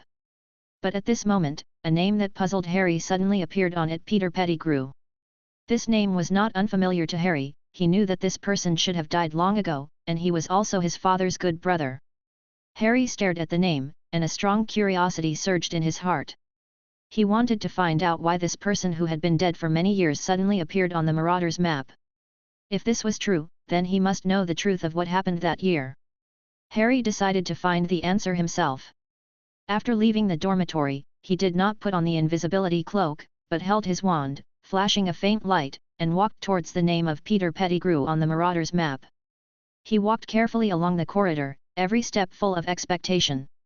But just when he was about to meet Peter's footsteps, he found that there was no one in front of him. He looked around, muttering to himself, "Is the map invalid?" He continued to search unwillingly, hoping to find some clues. However, no matter how hard Harry tried, he could not find any trace of Peter Pettigrew. Sudden. Chapter 139. The Golden Cicada escapes from its shell. Suddenly, when Harry's heart was full of doubts, before he could figure it out, he saw Snape's figure approaching him at an extremely fast speed. Harry was startled and immediately put away the Marauder's map. At this moment, Snape came to Harry with a cold expression on his face. "Mr. Potter, what are you doing in the corridors so late at night?" Snape asked coldly. "Sleepwalking," Harry answered without hesitation. "You are exactly like your father, Potter. Even when you stroll around the castle at night, you act so arrogant," said Snape in his unique sarcastic tone. "My father wasn't arrogant, and neither am I." "I'm sorry, Professor. Please put your wand down a little," Harry retorted a little excitedly. "Take something out of your pocket." Snape stared at Harry closely and suddenly noticed a strange object in his pocket. Seeing Harry hesitate, Snape immediately shouted, "Take it out quickly." Harry no longer hesitated and pulled the Marauder's map from his pocket. "What's this? Blank parchment. Really? Open it." Harry Potter did as he was told. However, Snape's keen magical perception detected a hint of alchemical breath. He raised his wand without hesitation, placed the tip on the parchment, and chanted the spell, "Secret Appearance." As the spell took effect, the parchment received the magical breath that belonged to Snape, and immediately began to reveal a mocking speech. Snape watched the words gradually emerge, a smug smile appeared on his face, then he stared at Harry coldly and said, "Read it out." Harry took a deep breath and began to read, "Hello, gentlemen. Mr. Mooney once again praises Professor Snape and asks him not to put his huge nose in front of others. Mr. Prongs agrees with Mooney, and adds that he is an extremely ugly fellow. Mr. Padfoot expressed his shock that an idiot like Snape could become a professor. Mr. Wormtail wished Snape a happy day and suggested that he wash his sticky hair more often." When reading this, Harry suddenly paused. Snape's face became darker and darker, and his expression became extremely gloomy, like a volcano about to erupt. His eyes were full of anger, staring at Harry intently. Then, he suddenly reached out, snatched the Marauder's map, and held it tightly in his hand.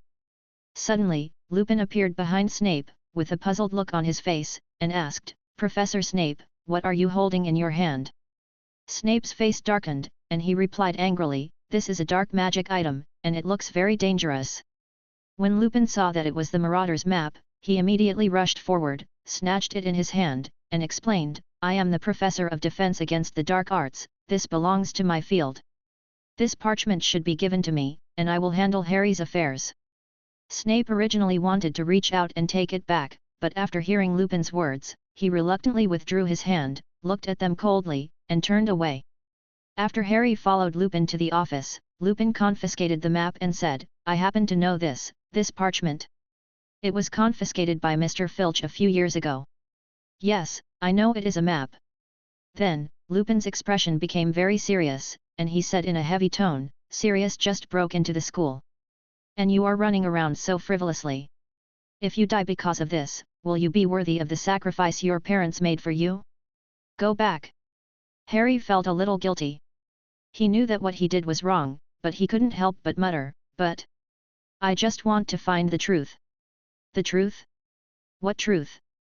Do you think you know the situation better than us professors?" Lupin's voice was filled with anger. "Do you think you can take risks casually? Do you think you can disregard your own life?" Harry lowered his head, bit his lip, and said nothing more. He knew he was wrong, and he also knew Lupin was right. If he really got into danger because of his curiosity, he would not only be sorry for his parents, but also for the professors who had always cared about him. Just as he was about to leave, he suddenly remembered something and called Lupin, "Professor, I don't know if there is something wrong with the map. It actually shows Peter Pettigrew's name." Lupin was shocked and shook his head in disbelief, saying, "How is this possible? Peter is dead. This map can't be wrong." After that, he hurried away. Harry returned to his dormitory, still full of doubts. Was he really wrong? Or was there another reason why Peter Pettigrew's name appeared again?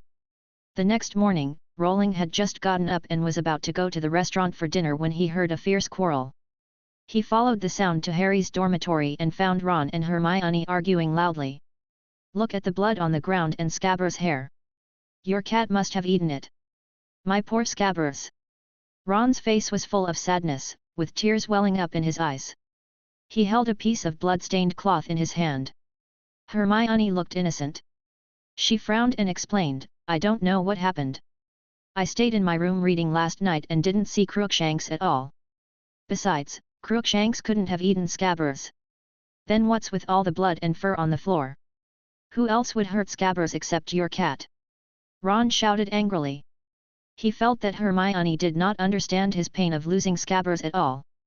Impossible, Hermione said firmly, Scabbers was fine when we went to see Rowling last night. And with Scabbers' size, how could Crookshanks eat such a big rat? Then who do you say did it? Ron asked angrily. Hermione shook her head helplessly. She knew it was useless to reason with Ron now. She could only comfort him, maybe Scabbers is just injured and he may be hiding. We should look for him first. Maybe he is still alive. The quarrel between the two became louder and louder, attracting many classmates to watch. After hearing this, Llewellyn also roughly understood that Peter Pettigrew really knew the 36 stratagems and could successfully escape every time. Could it be that this big black rat stopped stealing and started studying military tactics? Time flies, and in the blink of an eye, the new school year and the new Christmas are approaching. Hogwarts is covered with snow, like a silver castle. Just as Rowling was immersed in the beautiful snow scene outside, Harry suddenly ran over and said, Rowling, are you planning to go home for the Christmas holiday? Why do you ask, Harry? I don't think I'm going back. Rowling asked doubtfully. Chapter 140. That's great. Hermione and Ron aren't planning to go home either. We can spend Christmas together. Professor McGonagall is counting the little wizards who will stay in Hogwarts for Christmas. Harry explained excitedly. They're not going back either. Llewellyn was a little surprised. After all, Westerners attach as much importance to Christmas as Chinese New Year does.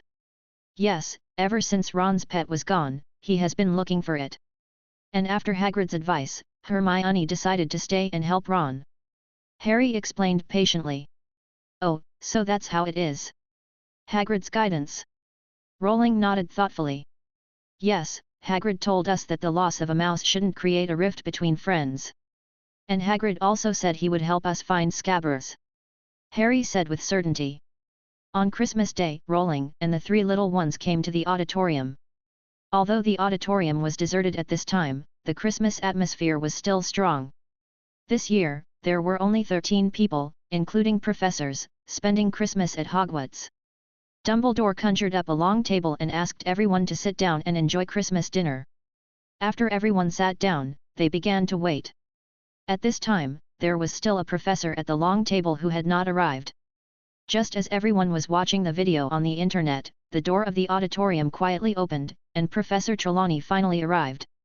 Dumbledore saw the last person coming and stood up to warmly welcome him. When Trelawney saw that there were exactly 13 people dining, she immediately panicked, her face turned pale and her eyes were filled with fear.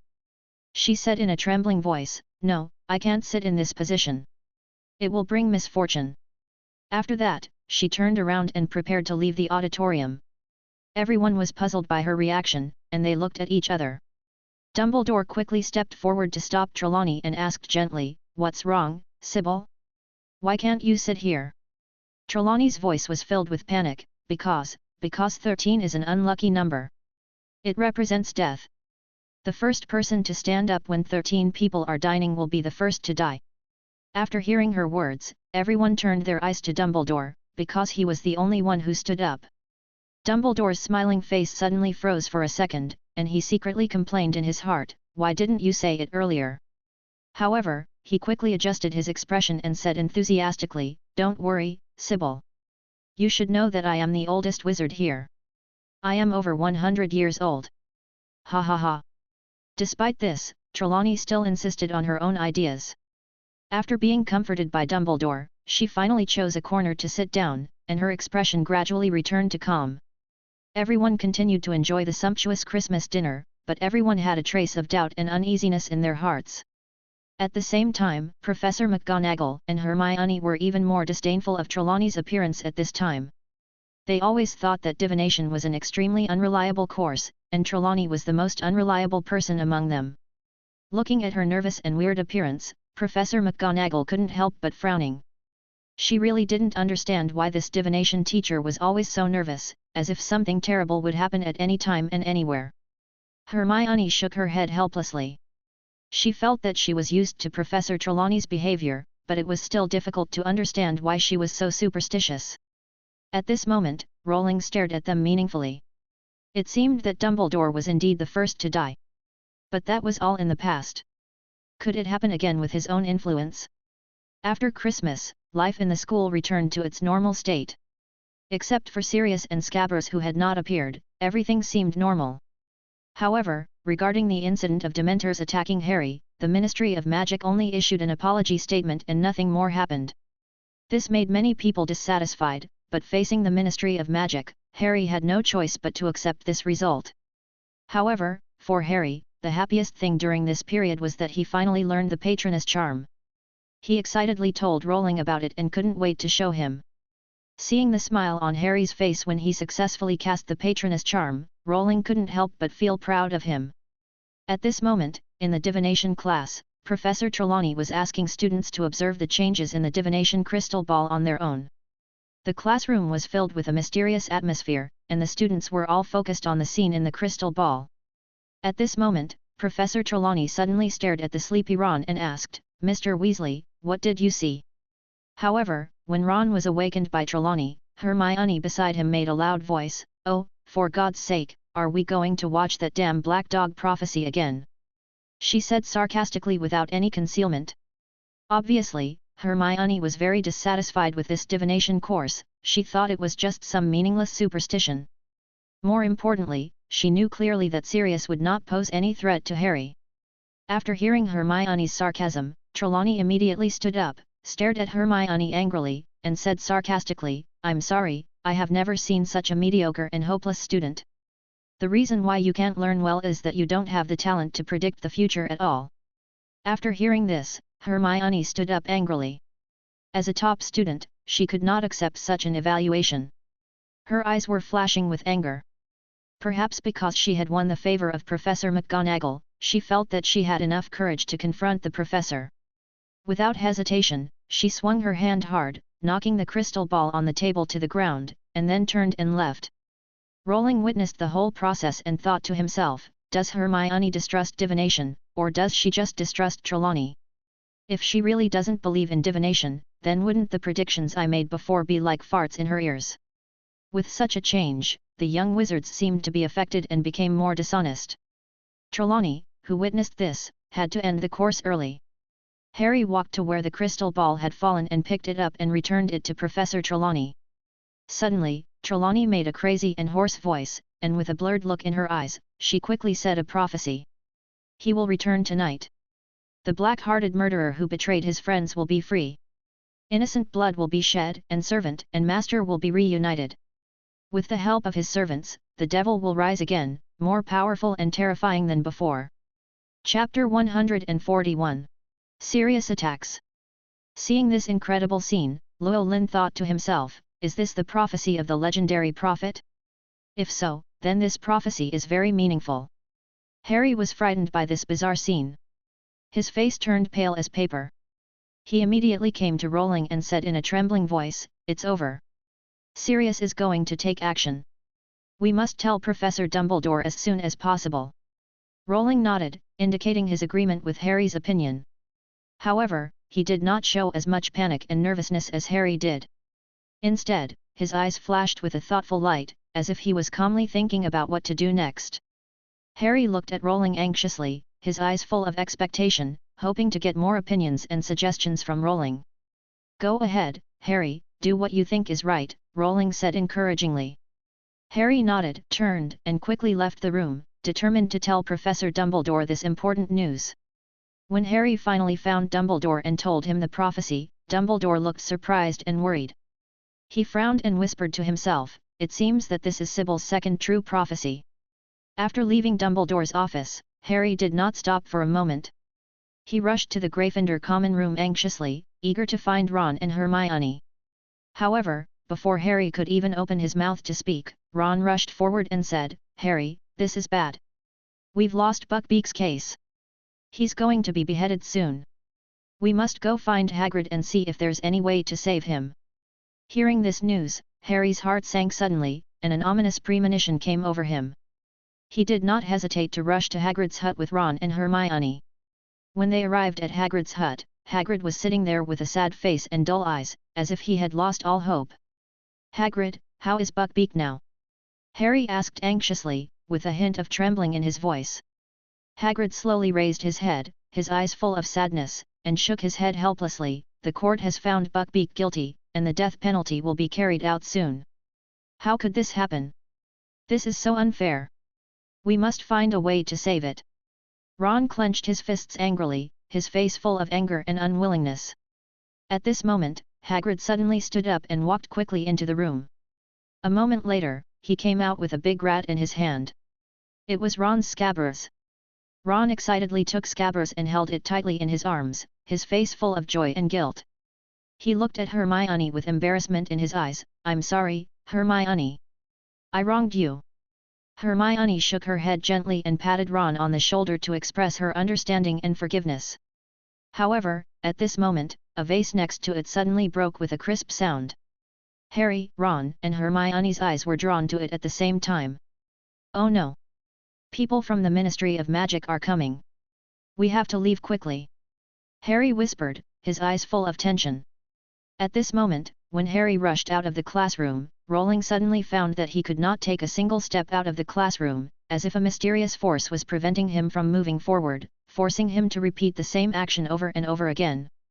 Rowling's heart was shocked, and he knew that it must be the Clow cards that were causing trouble. "Lauren, this is the Breath of the Time Clow card!" Xiao Ke exclaimed in surprise. Finally, it showed up. Rowling thought to himself, it must be that Hermione used the Forbidden Time spell to attract the time cards. Llewellyn stopped and no longer struggled in vain. Instead, he opened the Eye of Elements and began to look for the trace of the time card. When Llewellyn's eyes swept around, the strong magical fluctuations emitted by the clock on the wall caught his attention.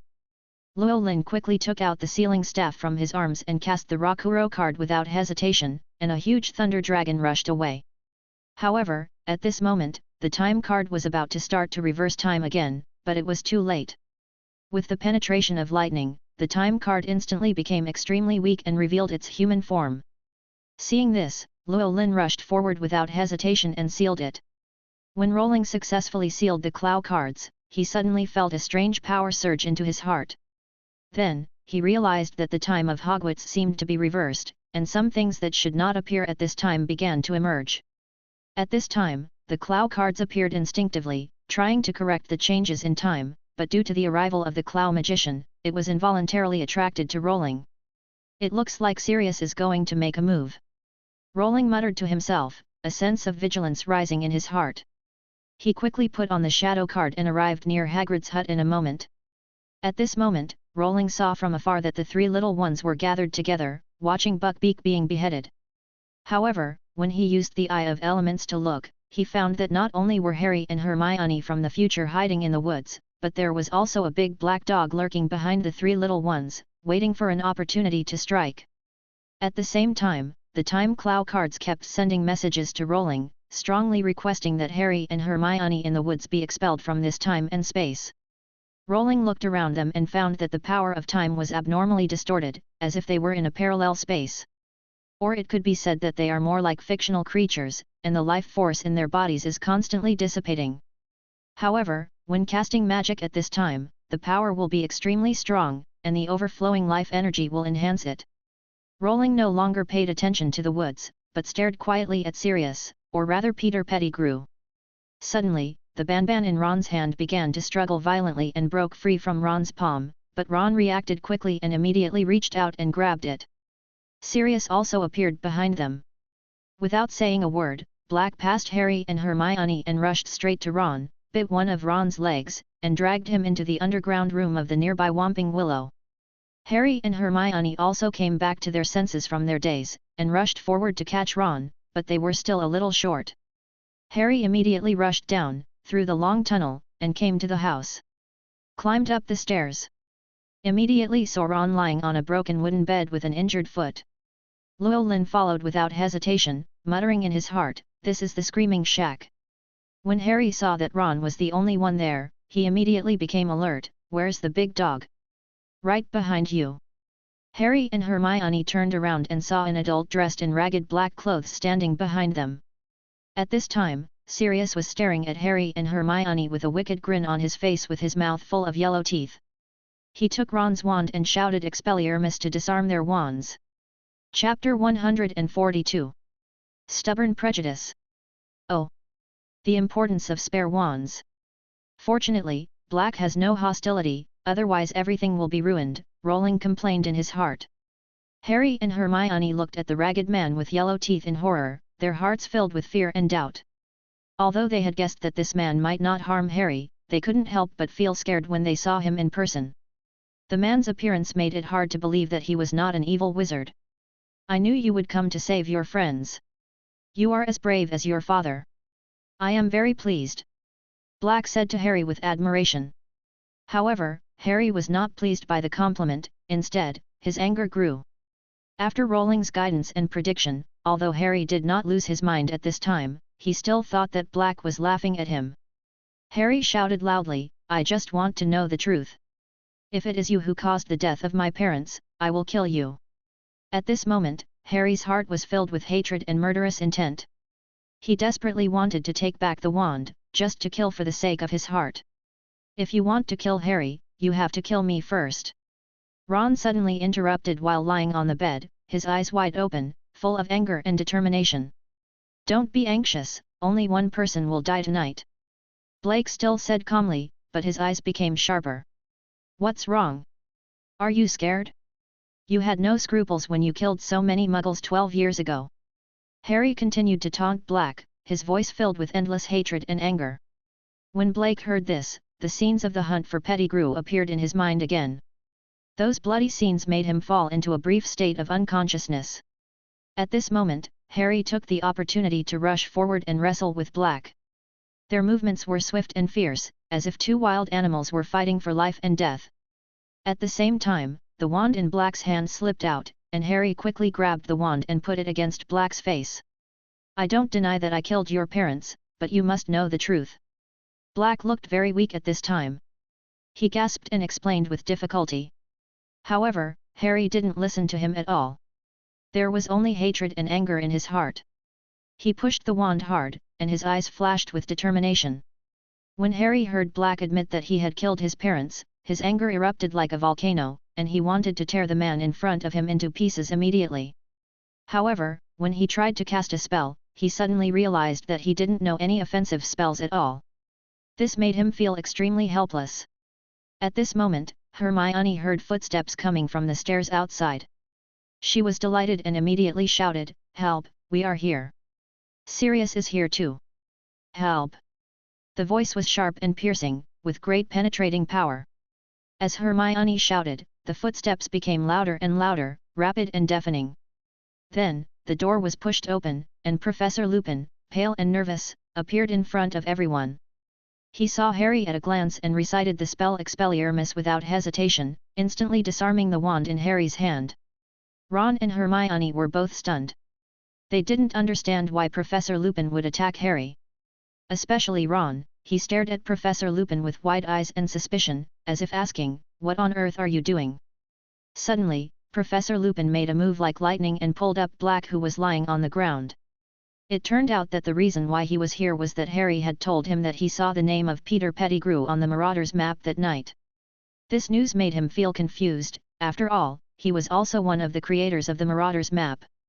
Knowing that this couldn't be wrong, Lupin often checked the Marauders map. It wasn't until he saw Harry and the other two heading to the Shrieking Shack with Peter Pettigrew just now that he rushed over immediately. When Lupin learned that Peter Pettigrew was alive, he instantly understood everything. Not only was Peter Pettigrew living a shameful life, but he also framed his good friend Black. Now that the truth is out, there is no need to say more, and Sirius is also very excited. The two of them hugged each other tightly and said excitedly, "I found him, he's here. Let's kill him." "Yes, I understand. I understand." Lupin responded to Black. At this moment, Hermione seemed to suddenly understand everything. She asked loudly, it must be you who helped Black enter Hogwarts." Also, why do you disappear every time the moon is full? All those werewolf lessons Snape taught when he was substituting for you were because you are a werewolf, and werewolves are inherently evil. Ms. Granger, I don't deny that I am a werewolf, but everything else is completely wrong. I think you need to hear my explanation. Lupin replied calmly. At the same time, Ron tried to stand up and resist, but due to his leg injury, he was unable to stand up. After seeing this, Lupin was worried that Ron would be injured again, so he hurried forward to help. However, Ron swung his sword hard, pushing Lupin away and shouting angrily, "Get away from me, you werewolf!" Hearing these words, Lupin felt as if his body was frozen, and a deep pain spread deep in his heart. He had never thought that even though he had been working hard to teach the Defense Against the Dark Arts course, he would still suffer discrimination and exclusion because of his werewolf identity. When Rowling saw this, he couldn't help but feel sorry for Lupin. He knew that stubborn prejudice was like an invisible blade that hurt innocent people all the time. In fact, Lupin is also a victim, a warrior who has gone through countless hardships but still sticks to justice. When he was 4 years old, his father offended the werewolf Fenrir Greyback. In revenge, Fenrir bit the young Lupin on a full moon night, and since then, he has become a werewolf. When Lupin was old enough to go to school, he was very worried that he would not be able to attend Hogwarts because of his werewolf identity. However, when the then headmaster Albus Dumbledore learned of this, he specially built the Shrieking Shack near Hogsmeade for Lupin to use when he transformed. This decision not only gave Lupin the opportunity to continue his studies. After entering school, he was sorted into Gryffindor College, a symbol of bravery and justice. Here, he met James Potter, Sirius Black, and Peter Pettigrew, and formed a deep friendship with them. The four of them shared the same ideals and shared the same aspirations. Not only did the three of them not reject him because of his werewolf identity, but they also spent nearly 3 years learning and mastering the animagus transfiguration in order to better accompany him.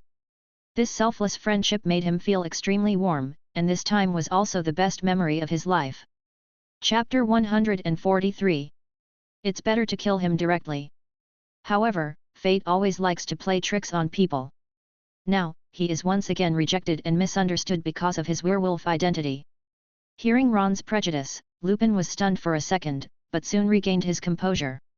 He was already used to such words, and still patiently explained. I did not help Sirius Black. I came here because I found another name on the Marauders map when you three were together. When Sirius dragged Weasley into the Shrieking Shack, he was still with Weasley. So I rushed over immediately. Lupin explained while staring at Scabbers in Ron's hand. Will you show me that mouse? This rat? What does Scabbers have to do with this? Did he do something wrong? Ron retorted in confusion. He is not a mouse. Have you ever seen a mouse that lived for more than 10 years? He is a wizard. He is Peter Pettigrew. Lupin said firmly. I always thought Sirius was the murderer, until today, when I saw the map. Because the Marauders map doesn't lie, I am one of its makers, Moony. Peter Pettigrew's name is on it. He's still alive, an animagus. Lupin continued to explain, with a hint of excitement in his eyes. While Lupin was still explaining, Snape suddenly appeared behind them, silently, and quickly chanted a spell to take the weapons out of their hands, leaving them defenseless. Revenge tastes so sweet. I've always hoped that I was the one who caught you, Sirius. Snape's voice was full of the pleasure of revenge. He had never forgotten his hatred for them, and today he was finally released. Seeing Snape coming, Lupin suddenly had an ominous premonition in his heart. He remembered the Marauders map in his office that he had not yet closed. Looking at Snape's hateful eyes and sharp words, a long-forgotten picture instantly emerged in his mind. When I was a student, I was about to transform into a werewolf, but Sirius deliberately tricked Snape into coming to the Shrieking Shack. I completely lost my mind at that time. If James Potter hadn't arrived in time and rescued me, Snape would have died. Severus, I think you should listen to my explanation. Lupin tried to calm Snape down, but the latter was unmoved. No need to explain, Azkaban will welcome 2 guests tonight. I have warned Dumbledore long ago that you cannot be trusted. It took the Dementors a lot of effort to find you, Black. They will have to treat you well tonight. Snape said with a sneer, his tone full of sarcasm. Black's face immediately turned pale when he heard about the Dementors. But he still retorted, you have to listen to my explanation. As long as the child takes the mouse away, I will follow him obediently." Snape ignored them and motioned Harry to go out. However, Harry heard their conversation and immediately blocked the door. "I was often alone with Professor Lupin this semester. If he and Sirius were in cahoots, he could have killed me long ago. Get away from me, Potter. I don't care what a werewolf thinks." Snape shouted angrily, his eyes full of disgust and distrust. "You poor creature, just because they embarrassed you before, you don't care about the truth of the facts at all." Harry responded without any hesitation, with a hint of sarcasm in his voice. "Shut up, you don't understand anything. You are just like your father, an arrogant guy. If I hadn't saved you just now, you would have died like your father." Snape sneered viciously. However, when Harry heard this, his face became gloomy, as if covered by a dark cloud. He quickly picked up the wand on the ground, a trace of determination flashed in his eyes, and he immediately made a decision. Then, without hesitation, he cast a stunner and hit Snape directly, causing him to fall to the ground. This action surprised everyone around him, but Harry ignored their gazes and turned to look at Black, motioning him to continue. Without any hesitation, Black snatched the rat from Ron's hand and threw it to the ground. The big black rat obviously sensed the danger and began to flee everywhere, but no matter how it hid, it could not avoid the apparition spell cast by Black. Instantly, a short, fat, mean-looking, bald man with messy hair appeared in front of everyone. His appearance was disgusting. This man was Peter Pettigrew. "Oh, you don't understand the situation at all. The devil was too powerful," Peter said in a trembling voice, trying to justify his actions. "When I betrayed James and Lily, I was also forced to do so. I just wanted to survive. Sirius, if it was you, what would you do?" he explained in a pleading tone. "I would rather die than betray my friends. I would rather die," Blake shouted even more angrily. Peter was completely desperate at this time. He quickly ran to Harry, knelt in front of him, and begged for forgiveness. However, at this moment, Harry seemed to be overwhelmed by the truth he had longed for. Just as Black and Lupin were about to attack Peter Pettigrew, Harry suddenly shouted, "No, you can't kill him. If he dies, no one will be able to prove your innocence. We should hand him over to the Ministry of Magic." Black was originally furious and wanted to kill Peter, but after hearing Harry's words, he seemed to be touched by some emotion deep in his heart. For 12 whole years, he spent a desperate and helpless time in Azkaban, carrying a heavy burden of guilt. He once thought that the only thing that kept him alive was endless hatred, but at this moment, he seemed to see the young James. In the end, Black put down his wand and decided to live a clean life and take good care of James' only child, Harry, because he was Harry's godfather. "Yes, I have to stay alive so that I can clear Sirius' name." Peter crawled towards Harry like a dog, pretending to be pitiful as he crawled. However, only he knew that he would always look for an opportunity to turn back into a mouse and escape. Rowling looked at them with a constipated look on his face, muttering to himself, "Is there something wrong with these people's brains? How come their IQs are so low?" Harry heard Trelawney's prophecy with his own ears. Wouldn't killing Pettigrew prove his innocence? Although it will be a bit more complicated. Or just record it and post it online, why make it so complicated? Chapter 144, Tracking Peter Pettigrew. After some discussion, everyone finally reached a consensus and walked out of the Shrieking Shack. However, at this moment, Lupin suddenly became sluggish, his body lost control, and his face began to slowly deform. "Oh no! Today is a full moon!" Blake's face changed and he shouted in surprise. At the same time, Peter Pettigrew also took the opportunity to break free from his restraints, showing a sly smile, and waved mockingly at Harry and the others. Then, he quickly turned into a mouse and fled from the crowd. It turns out that Snape went to Professor Lupin's office to give Lupin the Wolfsbane potion. Lupin was supposed to get it himself, but he was nowhere to be seen. Snape knew that he would lose his mind after turning into a werewolf, so he decided to deliver the potion himself. However, when he saw the Marauder's map and Black's name on the table, he suddenly felt ominous. At this moment, Rowling finally waited for the opportunity to act. He didn't care about Lupin and Black's movements, because they wouldn't die easily anyway. Rowling only cares about Trelawney's prophecy, he will return tonight. The black-hearted murderer who betrayed his friends will be free. Innocent blood will be shed, and servant and master will be reunited. Now that the black-hearted murderer Peter Pettigrew has been freed, the next step is for the weak Voldemort to reunite with Pettigrew. Rowling followed closely behind Peter Pettigrew, full of confidence. He firmly believed that Pettigrew would never be able to detect his presence, because the shadow card was powerful enough. Peter Pettigrew was still desperately running through the dense forest, looking back from time to time, always afraid that someone was chasing him. After several hours of running, Pettigrew finally slowed down and stopped. He looked around and confirmed that Sirius had not caught up, then he collapsed to the ground, breathing heavily and looking very tired. Rowling quietly hid in the air, silently watching Pettigrew. He knew that as long as he followed Pettigrew closely, he would be able to find Voldemort's trace. At this moment, Pettigrew had nowhere to go except to seek refuge from Voldemort. After all, he had betrayed Sirius and Lupin, and without their protection he would probably be hunted down and killed by them. Ever since Sirius passed the secret keeper status of the Fidelius charm to Peter Pettigrew, Pettigrew did not hesitate to reveal the secret to Voldemort. It was because of this secret that the James Potter family was killed by Voldemort on Halloween night in 1981. At that time, Voldemort wanted to kill Harry, but because Lily used her life to protect Harry, Voldemort's killing curse was rebounded, and eventually Voldemort's body was blown to pieces. At this time, Peter Pettigrew also came to James Potter's house, trying to investigate the situation on the scene. However, when he arrived, he was shocked by the scene in front of him. The whole house seemed to be in ruins. Peter Pettigrew soon realized what had happened. He also found a U-wand on the ground, which he recognized at a glance as Voldemort's. If the Ministry of Magic examined Voldemort's wand, it would probably discover the fact that he had once been loyal to Voldemort. Peter Pettigrew quickly took Voldemort's wand and hid it in a safe place. Peter Pettigrew did not dare to contact the Death Eaters easily. After all, it was the information he provided that led to Voldemort's death. The Death Eaters would definitely not let him go. They would think he was a traitor and would definitely make him die a miserable death. After a short rest, Peter Pettigrew continued on his way to escape.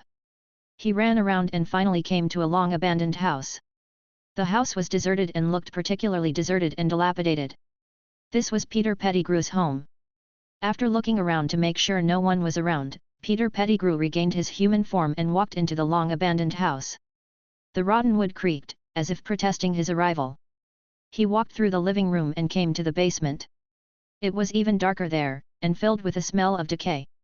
Pettigrew crept to a corner hidden by the bookshelf, gently placed his hand on a wooden board, and then with a sudden force, the board was pried open. The secret compartment was very well hidden, and Pettigrew took out a wand from it with a smug smile on his face. This was Voldemort's wand.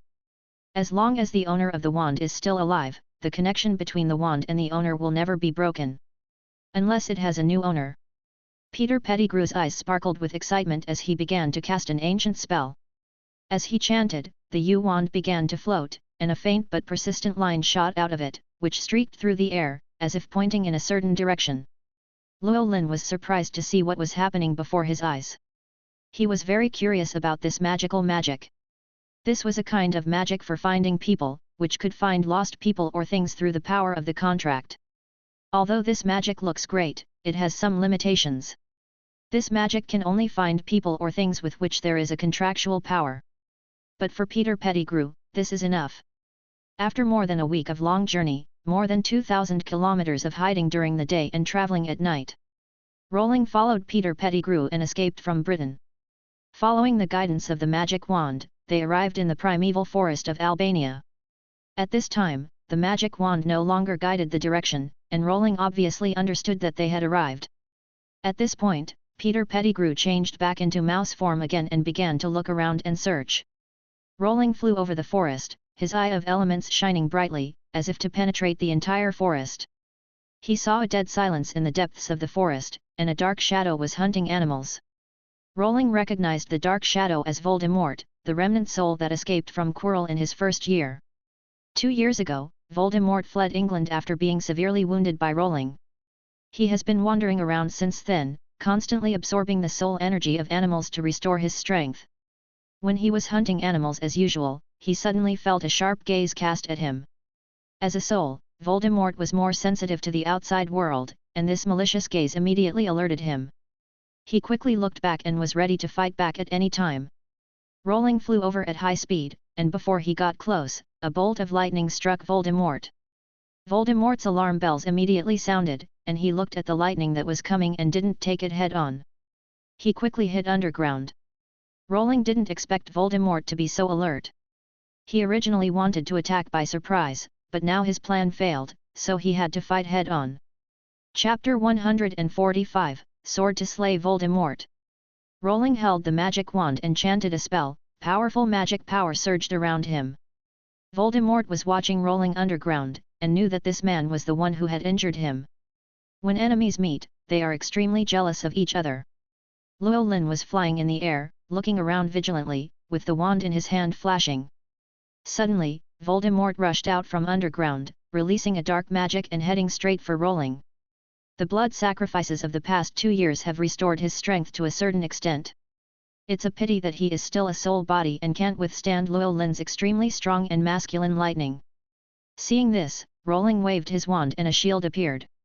As soon as the dark energy touched the shield, it immediately spread around. Rowling immediately realized that something was wrong. This was the power of the curse. Voldemort was indeed cunning. Fortunately, he was immune to the curse. Tom's expression became even more solemn when he saw that Rowling was unharmed.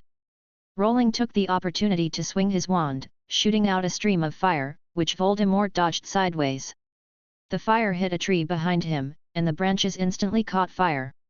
Tom's eyes turned cold, and he turned into a black whirlwind, sweeping away. Rowling quickly dodged and cast frost magic at the same time, trying to freeze the whirlwind. However, Voldemort's magic power was too strong, and the frost magic failed to completely stop the whirlwind from moving forward. Seeing that the whirlwind was about to hit Llewellyn, Llewellyn concentrated his energy and chanted the Expecto Guardian spell loudly. The guardian angel appeared out of thin air and collided with the black whirlwind, causing a huge explosion. The aftermath of the explosion caused the surrounding trees to fall down and dust to fly. At this time, Voldemort's soul dimmed a little, and the patroness had disappeared. Rowling was breathing heavily. The battle had just begun, but he knew that the next confrontation would be more intense and cruel. Tom felt annoyed. He had never thought that this little wizard would be so difficult to deal with. When had he ever encountered such a setback? What was worse was that the other party had the power to restrain his soul, which made him feel unprecedented fear. Voldemort no longer hesitated and quickly launched the dark mark into the sky. Although doing so might alert the Ministry of Magic of various countries, he had no other choice at the moment. Any wizard with the dark mark will feel the call, including Peter Pettigrew, who is searching in the Albanian forest. At the same time, other Death Eaters in Albania also received the signal of the dark mark. Some Death Eaters responded to the call without hesitation and quickly apparat to where Voldemort was, while some Death Eaters fell into deep thought, and their dull life began to shake their loyalty to Voldemort. Rowling realized the seriousness of the situation and knew that he could not delay any longer. He quickly integrated the energy of the Thunder Claw card into his body and instantly transformed into a thunder form. He was determined to fight quickly and not let Voldemort escape. However, just as he was about to rush towards Voldemort, Voldemort cunningly fled around and never confronted him head-on. At this time, Pettigrew also arrived at the scene and immediately saw the situation clearly. A killing curse was thrown at Rowling. Rowling dodged sideways and shot a lightning bolt at Peter Pettigrew with his backhand. Peter Pettigrew dodged hurriedly, but was still hit in the arm, and his wand fell to the ground. Voldemort took the opportunity to cast a spell, and a strong airflow swept towards Rowling. Rowling waved his wand, emitting several rays of light, trying to resist Voldemort's attack. However, as time went on, Rowling's magic power gradually depleted, and he found that he could no longer summon the power of the Claw cards. Rowling mobilized most of the remaining magic power in his body and cast a strong fluorescent spell with the power of purification. This spell was as dazzling as a blazing sun, making Voldemort unable to look directly at it. Taking advantage of the moment when Voldemort lost his vision, Rowling concentrated all his strength and suddenly the sword of Gryffindor appeared in his hand. He slashed towards Voldemort without hesitation, the sharp blade flashing with cold light. Voldemort was caught off guard and screamed, and half of his soul was cut off. Just as Rowling was about to continue his attack and completely destroy Voldemort, more Death Eaters came to support him. Rowling realized that the situation was not favorable for him and that if he continued to fight, he might fall into a desperate situation. He drank half a bottle of magic recovery potion without hesitation. After feeling his magic power gradually replenishing, he immediately cast the shadow card and disappeared from here in an instant. What a pity! Rowling sighed inwardly. Such a great opportunity was missed in vain. Although a large number of Death Eaters gathered in Britain, with the vigorous capture operation of the British Ministry of Magic, a considerable number of Death Eaters still managed to escape Britain. Just now, Rowling witnessed 7 or 8 black shadows in the sky. Although he was helpless and unwilling, Llewellyn had to make the decision to retreat. He quickly took out the flying carriage from the system space, hit it in the air, and then drove it towards the direction of England. Rowling's trip to and from England took him half a month. When he first stepped into the British magic world, the crystal ball in his hand began to flash frequently, apparently receiving a lot of information. The lack of news in the past half-month made Harry and other young wizards extremely anxious, and even the Professor and Dumbledore were worried. At this moment, the Weasley twins living in the dormitory had become listless, but they still kept an eye on the crystal core of the Internet core from time to time. This crystal core could locate all Internet crystal balls, naturally including Rowling's. When George checked again, he suddenly found a white dot coming in from the border of the British magic world, and Rowling's name was clearly displayed on it. This made him very excited, and he immediately shouted to Fred, "Fred, look, it appears, Rowling's crystal ball appears." When Fred heard this, he hurried over, looked at the flashing white dot on the map, and jumped up excitedly, "Great! He is finally back! I knew Rowling was still alive." Both of them showed happy smiles. George quickly sent a message to Harry and others, telling them the exciting good news. At the same time, Rowling sat in the carriage and accelerated as fast as he could. The carriage was like a flash of lightning, quickly passing through the forest and mountains, and galloping towards Hogwarts. Not long after, Rowling arrived at Hogwarts. Just as Rowling stepped into the protective barrier of Hogwarts, Dumbledore keenly sensed his arrival and instantly appeared beside Rowling. "Good afternoon, Mr. Principal." Llewellyn greeted with an awkward smile. "Good afternoon, little Rowling, I think you should explain where you've been." Dumbledore asked softly, with a hint of gentleness in his tone, but his eyes revealed his concern for Rowling's safety. The surrounding little wizards noticed Rowling's appearance, gathered around him, and looked at him curiously. Chapter 146. Overconfidence. "I think there are some nice refreshments in my office. Please follow me," Dumbledore said, turning and walking towards the castle. Rowling had no choice but to follow. Harry also came over at this time. Seeing that Rowling was safe and sound, he sighed deeply. As soon as Rowling entered Dumbledore's office, Professor McGonagall, Snape and other professors also rushed over, including Filch.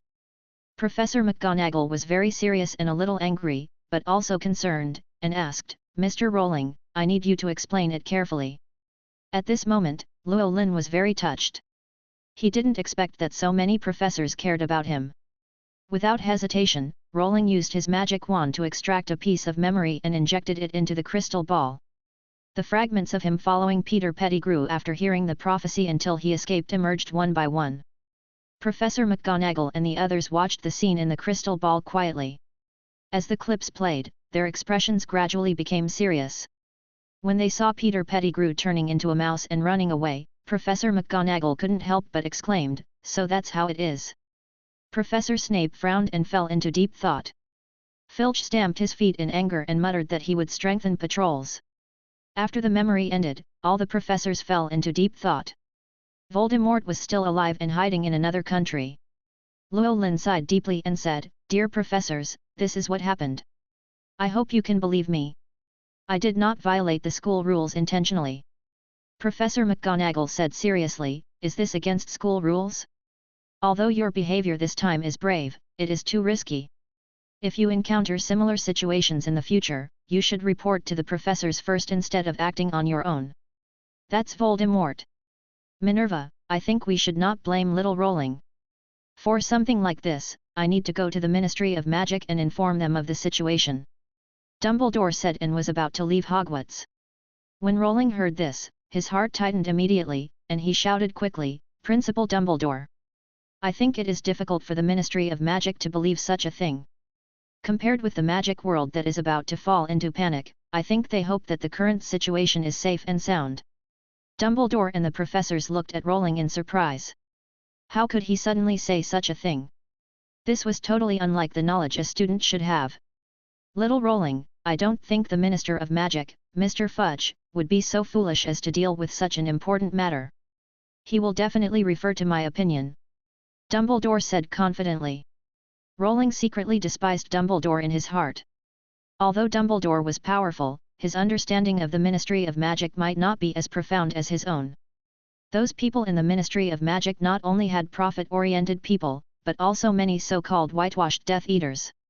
They cared more about their own interests and status, rather than the truth. Rowling knew that if he told the Ministry of Magic about this, it would only cause more chaos and trouble. Rowling shook his head helplessly and sighed inwardly. Sure enough, overconfidence can blind a person's eyes. Does Dumbledore really naively think that if he pushes Fudge to the position of Minister of Magic, the other party will listen to him and obey him in everything? It seems that the lesson of being dismissed from his post in the secret room incident did not teach him enough experience. Thinking of this, Llewellyn couldn't help but shook his head secretly in his heart, with a helpless bitter smile on his face.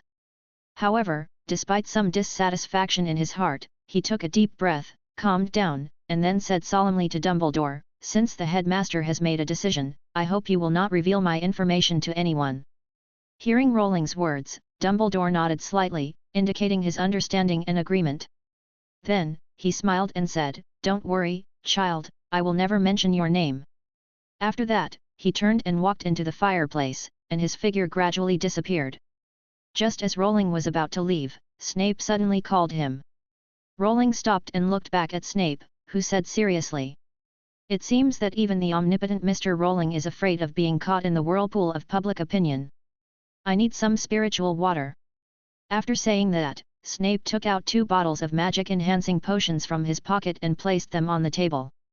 Rowling looked at the magic potion on the table, with a flash of surprise and emotion in his eyes. It seemed that Professor Snape had noticed the lack of his magic power and magic potion, and a warm current surged in his heart. "Thank you, Professor Snape. I'll have the house elf deliver it to you," Rowling said gratefully. He knew that although Professor Snape was strict on the surface, he was kind and caring about his students. Rowling cherished this care and support. Professor Snape nodded, still maintaining a serious expression on his face, and turned and left. Rowling returned to his dorm and quickly sent Dolly a message. However, not long after, Harry and the Weasleys came to his dorm, excited to share their experiences over the past few days. Rowling looked at them and did not reveal any information about Voldemort. He did not want to cause unnecessary trouble or suspicion, so he just perfunctorily explained to them that this was just a simple trip. "Okay, Rowling, I have to tell you a great news. Just as you predicted, Sirius Black was really wronged. The real murderer turned out to be Peter Pettigrew. What a pity, we let him escape." Harry excitedly recounted their thrilling experience. Rowling opened his mouth in pretended surprise. "Oh! It sounds amazing. Harry, you seem to have had a thrilling adventure." He tried his best to look shocked, but there was no ripple in his heart. Harry continued, "Yes, it's unbelievable. There is good news and bad news. Many wizard parents learned that Lupin was actually a werewolf, and they strongly demanded that the school change professors." His voice was full of disappointment and frustration, as if he had lost an important mentor. Rowling nodded silently, indicating that he understood Harry's feelings. For Harry, Professor Lupin was not only an excellent teacher, but also a mentor and helpful friend in his life. Now, he had to face the reality of losing this special teacher, which would undoubtedly be a blow to him. Indeed, Professor Lupin's identity as a werewolf is bound to cause him to suffer a lot of prejudice. Rowling added, "There is one more thing. Hermione and I saved Buckbeak. We used a time turner." Harry talked incessantly about everything that had happened recently, and Rowling listened patiently. As he was talking, Harry suddenly showed a hesitant expression, as if he had something to hide. Rowling was keenly aware of this, and quickly looked at Harry and asked with concern, "What's wrong, Harry? Did something happen?" Chapter 147. This is not the original Buckbeak. After hesitating for a moment, Harry finally made up his mind and said slowly, "Although Sirius was wrongly accused, Peter Pettigrew escaped and the Ministry of Magic could not believe that he was innocent, so he had no choice but to hide. We originally planned to let him ride Buckbeak away from here, but he insisted on seeing you. Oh? To see me? Does that mean he's still in Hogwarts? Rowling was very confused. He didn't know why Sirius wanted to see him. Why did he want to see me? He didn't tell us that Sirius is in the Shrieking Shack now. It was he who told us that you would be fine. So he has been waiting for you to come back. Harry explained. Interesting. Rowling touched his chin, pondered for a moment, and decided to go see Sirius. So he said to Harry, "Okay, then I'll go find him now." After that, he turned and left, walking towards the Shrieking Shack. However, Rowling did not go through the tunnel under the Whomping Willow. Instead, he jumped up, flew through the air like a bird, and quickly flew towards the Shrieking Shack. Before Rowling arrived, he saw a white hippogriff next to the cabin. Although Rowling had never taken Hagrid's magical creature care class, his natural affinity still made Buckbeak feel kind. Rowling came to Buckbeak and looked him up and down. With the Time Clow card, Rowling saw at a glance that this was not the original Buckbeak. The Buckbeak in the original time was indeed dead. Although this was also Buckbeak, it was more appropriate to say that it was the Buckbeak in the parallel world. In the vast river of time, the world under the Heavenly Deo system is divided into the main world and parallel worlds. Although these parallel worlds are somewhat different from the main world, they are all governed by the same set of Heavenly Deo rules. However, there is a distinction between the main and the secondary among these parallel worlds, namely the dominant world and the pre-performance world. Their dimensions, concepts, and characters are basically the same, the only difference is that they develop at different speeds. Therefore, all parallel worlds will operate with the main world as the core and be affected by it.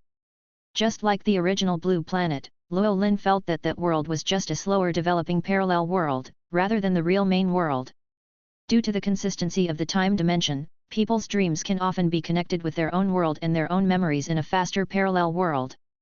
This explains why people often feel that something that is happening is familiar, or even think that they have seen it in a dream. This phenomenon is not a coincidence or an illusion, but is due to the wonder of the parallel world. In this endless time and space, seeking benefits and avoiding harm is not only an instinctive reaction, but also an experience in other worlds, reflected in this world. Dreams become a bridge connecting different worlds, allowing us to feel more possibilities and choices in our subconscious. But no one really understands its secrets. Dreams always exist relative to reality, they are not false. Due to their difference from reality, we can only regard them as unreal existences, not false. At this moment, when Rowling looked at Buckbeak, he understood everything. The so-called time travel actually allowed Harry and Hermione to travel to a parallel dimension where this incident had not yet happened. The world that Llewellyn himself lives in is the real main world. Once things in time change, the parallel world will merge with the main world. However, this change is limited to the experiencer himself, and for other people who have not experienced it, they will not notice anything. But the law of time will be confused until it returns to the original time track. Therefore, although the time converter can travel through time and space, it can only go back to a few hours at most while ensuring safety, and each use will consume the user's own life as a price, which is also the smallest price. If we go back a few days or years ago, perhaps only people like me who do not exist in this world can do it without being affected. Based on the world itself, Harry and his long-term time travel will basically be erased by the long river of time. The most important function of the parallel world is to be able to evolve the development of the world in advance and avoid potential risks for the main world. In addition, the reason why my coming to this world has attracted the attention of the world's will is that without the instinct to seek benefits and avoid harm, everything has become unpredictable. This is the so-called variable. Rowling finally understood why the Clow cards conveyed consciousness to him and asked him to drive Harry and Hermione away, because they were variables at that time. In the prehistoric world, all saints who have become saints want to close the timeline in order to eliminate all possible changes in other worlds, gather the possibilities of thousands of worlds in one, and thus transcend everything and enjoy freedom. However, the only drawback of doing so is that when they fall, they will completely return to their origins. While Rowling was still comprehending the mystery of time, Sirius also received a message from Harry on the internet in the cabin. He then walked out of the cabin and saw Rowling looking at Buckbeak.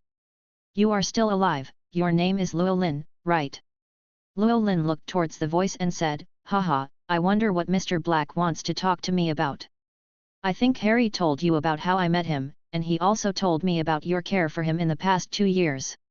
As Harry's godfather, it is very necessary for me to express my gratitude to you in person for your trust in me," Sirius said sincerely. Llewellyn smiled and responded, "I will not shirk anything within my ability. It's not me who trusts you, but you yourself. I know you may not care about this, but I still want to express my gratitude. The Black family still has some wealth if you need it." Sirius was sincere and not hypocritical. Hearing this, Llewellyn pondered for a moment but still said, "Aren't you curious about where I've been these past few days?" "I'm confused, but not curious. If you want me to know, I'd be happy to listen." As expected of an animagus in dog form, he is not only loyal but also sincere. Rowling thought to himself. "Yes, I think you need to know something." Then Rowling told him about how he heard the prophecy and tracked Peter Pettigrew until he met Voldemort. The more Blake listened, the angrier he became. His anger at Peter's betrayal again and his anger at the enemy who killed his best friend was still alive intertwined. "I'm going to kill him. This damn traitor, this gutter rat." Chapter 148. Seeing the crazy Blake, Rowling couldn't help but frown. This was not the Blake he wanted to see. At this moment, he was like a crazy wild dog, with no reason at all. Rowling acted quickly, and a purifying force was released, covering Sirius, immediately dispelling his negative emotions and gradually stabilizing him. Blake felt the changes in himself and showed a look of surprise. But before he could react, Rowling continued to speak. "Voldemort is indeed still alive, but do you know about your brother Regulus Black?" Rowling continued to ask. Hearing this name, Black was obviously stunned, but soon said angrily, "Of course I know, he is a coward, a dog of Voldemort. He is the shame of the Black family." Rowling interrupted Sirius's curse when he heard this. "Stop, stop, stop. As far as I know, you have a deep misunderstanding of your brother." So Rowling first told Black why Voldemort was still alive and that he had a Horcrux. He then recounted the darkness that Regulus carried, the choices made by his family, and how he eventually stole the Horcrux, faced the darkness calmly, and chose to die for his ideals. As Rowling narrated, Sirius's expression gradually became solemn. His original anger and contempt for his brother gradually turned into shock and confusion. When Rowling talked about how Regulus stole Voldemort's Horcrux for the sake of justice in his heart, Sirius's eyes flashed with pain and self-blame. Finally, when Rowling finished the story, Sirius was silent for a long time.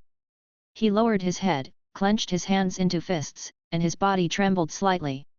After a while, he raised his head, looked at Rowling firmly, and said, "Thank you for telling me this. I always thought I misunderstood him. Yes, Regulus is worthy of the name Black, and is a pursuer of temperament and faith. But what I want you to do is to get the Horcrux that Regulus stole.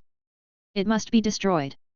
Hearing this, Sirius came back to his senses. "I will ask Creaker for it, but can you tell me where my brother is buried?" I only know that it is in a certain valley. Creaker knows it. But there are many inferi in the lake where he is buried. I think it's better for you not to take the risk. After all, Harry just had his own family." Rowling still explained. With Black's strength alone, Rowling expressed doubts whether he could deal with so many inferi. Indeed, Black wanted to retrieve Regulus' body, but now after listening to Rowling's story, Harry couldn't bear to lose his loved ones again. Although he wondered why Rowling knew so many things, he didn't ask. If Rowling wanted him to know, he would not hide it. "I understand." Sirius clenched his teeth tightly, as if he had made a difficult decision deep in his heart. "I will deal with the Horcrux first. This Horcrux is very special. Anyone who holds it will unconsciously release the evil thoughts in their hearts. You just need to keep it properly. When the destiny comes, I will destroy it myself." Rowling knew very well that once the Horcrux was destroyed, Voldemort would definitely notice it, so now was not the best time. "Okay, I believe you."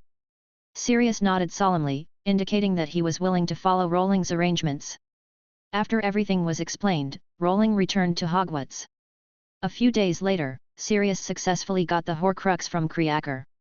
Although Creaker was very surprised at how Master Black knew about the locket, he eventually handed over the Horcrux out of loyalty and obedience as a house elf. Sirius carefully put away the Horcrux and secretly made up his mind that after destroying Voldemort, he would find the resting place of Regulus.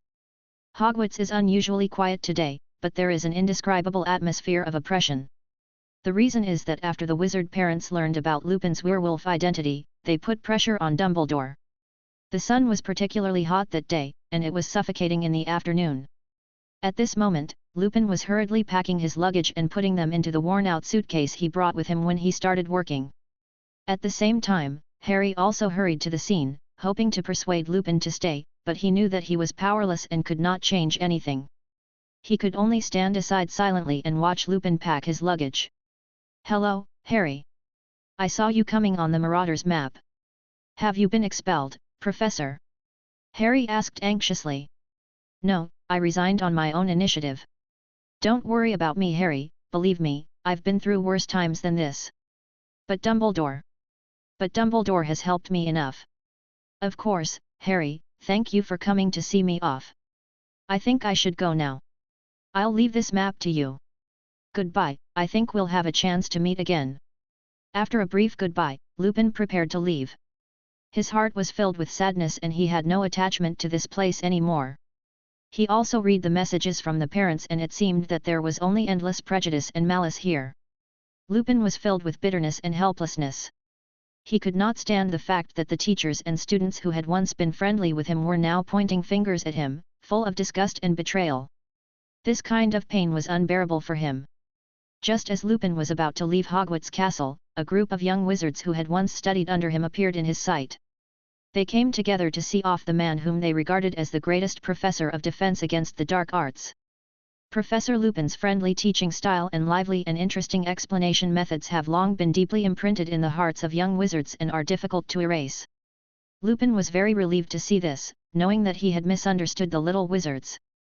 But the concerns of the wizard parents still forced him to leave. Now that Black's matter has been resolved, he has no worries. Professor Lupin said goodbye to many young wizards and turned to leave. His figure gradually disappeared outside the gate of Hogwarts Castle. Just as silent and modest as when he came, he once again floated towards an unknown road in the distance like a kite in the breeze. Behind Lupin, Harry chanted the spell Expediens Patronus and a snow-white doe appeared to see him off for the last time. Rowling was also watching all this in the crowd, and he recorded the whole process and posted it on the internet. "I have 10,000 reasons to fall into darkness, but my heart is always towards the light. No matter how painfully life kisses me, I am willing to repay it with song." To Professor Lupin. Although the article received a lot of heated discussion, the prejudice against werewolves has not changed. After all, Professor Lupin is in the minority. Chapter 149. Planning ahead. Roll in. Roll in. The end-of-year dinner had just ended, and the lively atmosphere had not yet dissipated when Roland heard Harry and Ron's anxious voices coming from afar. Llewellyn turned around and looked at the two people running towards him. A puzzled look appeared on his face. "What's wrong? Why are you looking for me so anxiously? What happened?" Harry panted and said excitedly, "Roland, I have good news for you. There will be an international Quidditch competition in the UK this summer. This is a grand event, and we would like to invite you to watch it. I heard that wizards from all over the world will come, and the number of people may be more than 100,000. Rowling's eyes lit up, and an idea immediately popped up in his mind. "Oh! International Quidditch competition, this is a good opportunity to promote my internet business. Well, I have to discuss with George and Fred how to take advantage of this opportunity." However, he did not reply to Harry immediately, but smiled and said, "Thank you very much for your invitation, but I am not sure whether I can attend at the moment. Because I plan to go to Hong Kong, China during the summer vacation." In fact, Rowling was going to Clow Reed's mother's house. He had hardly obtained any new Clow cards recently since the Clow cards began to avoid him.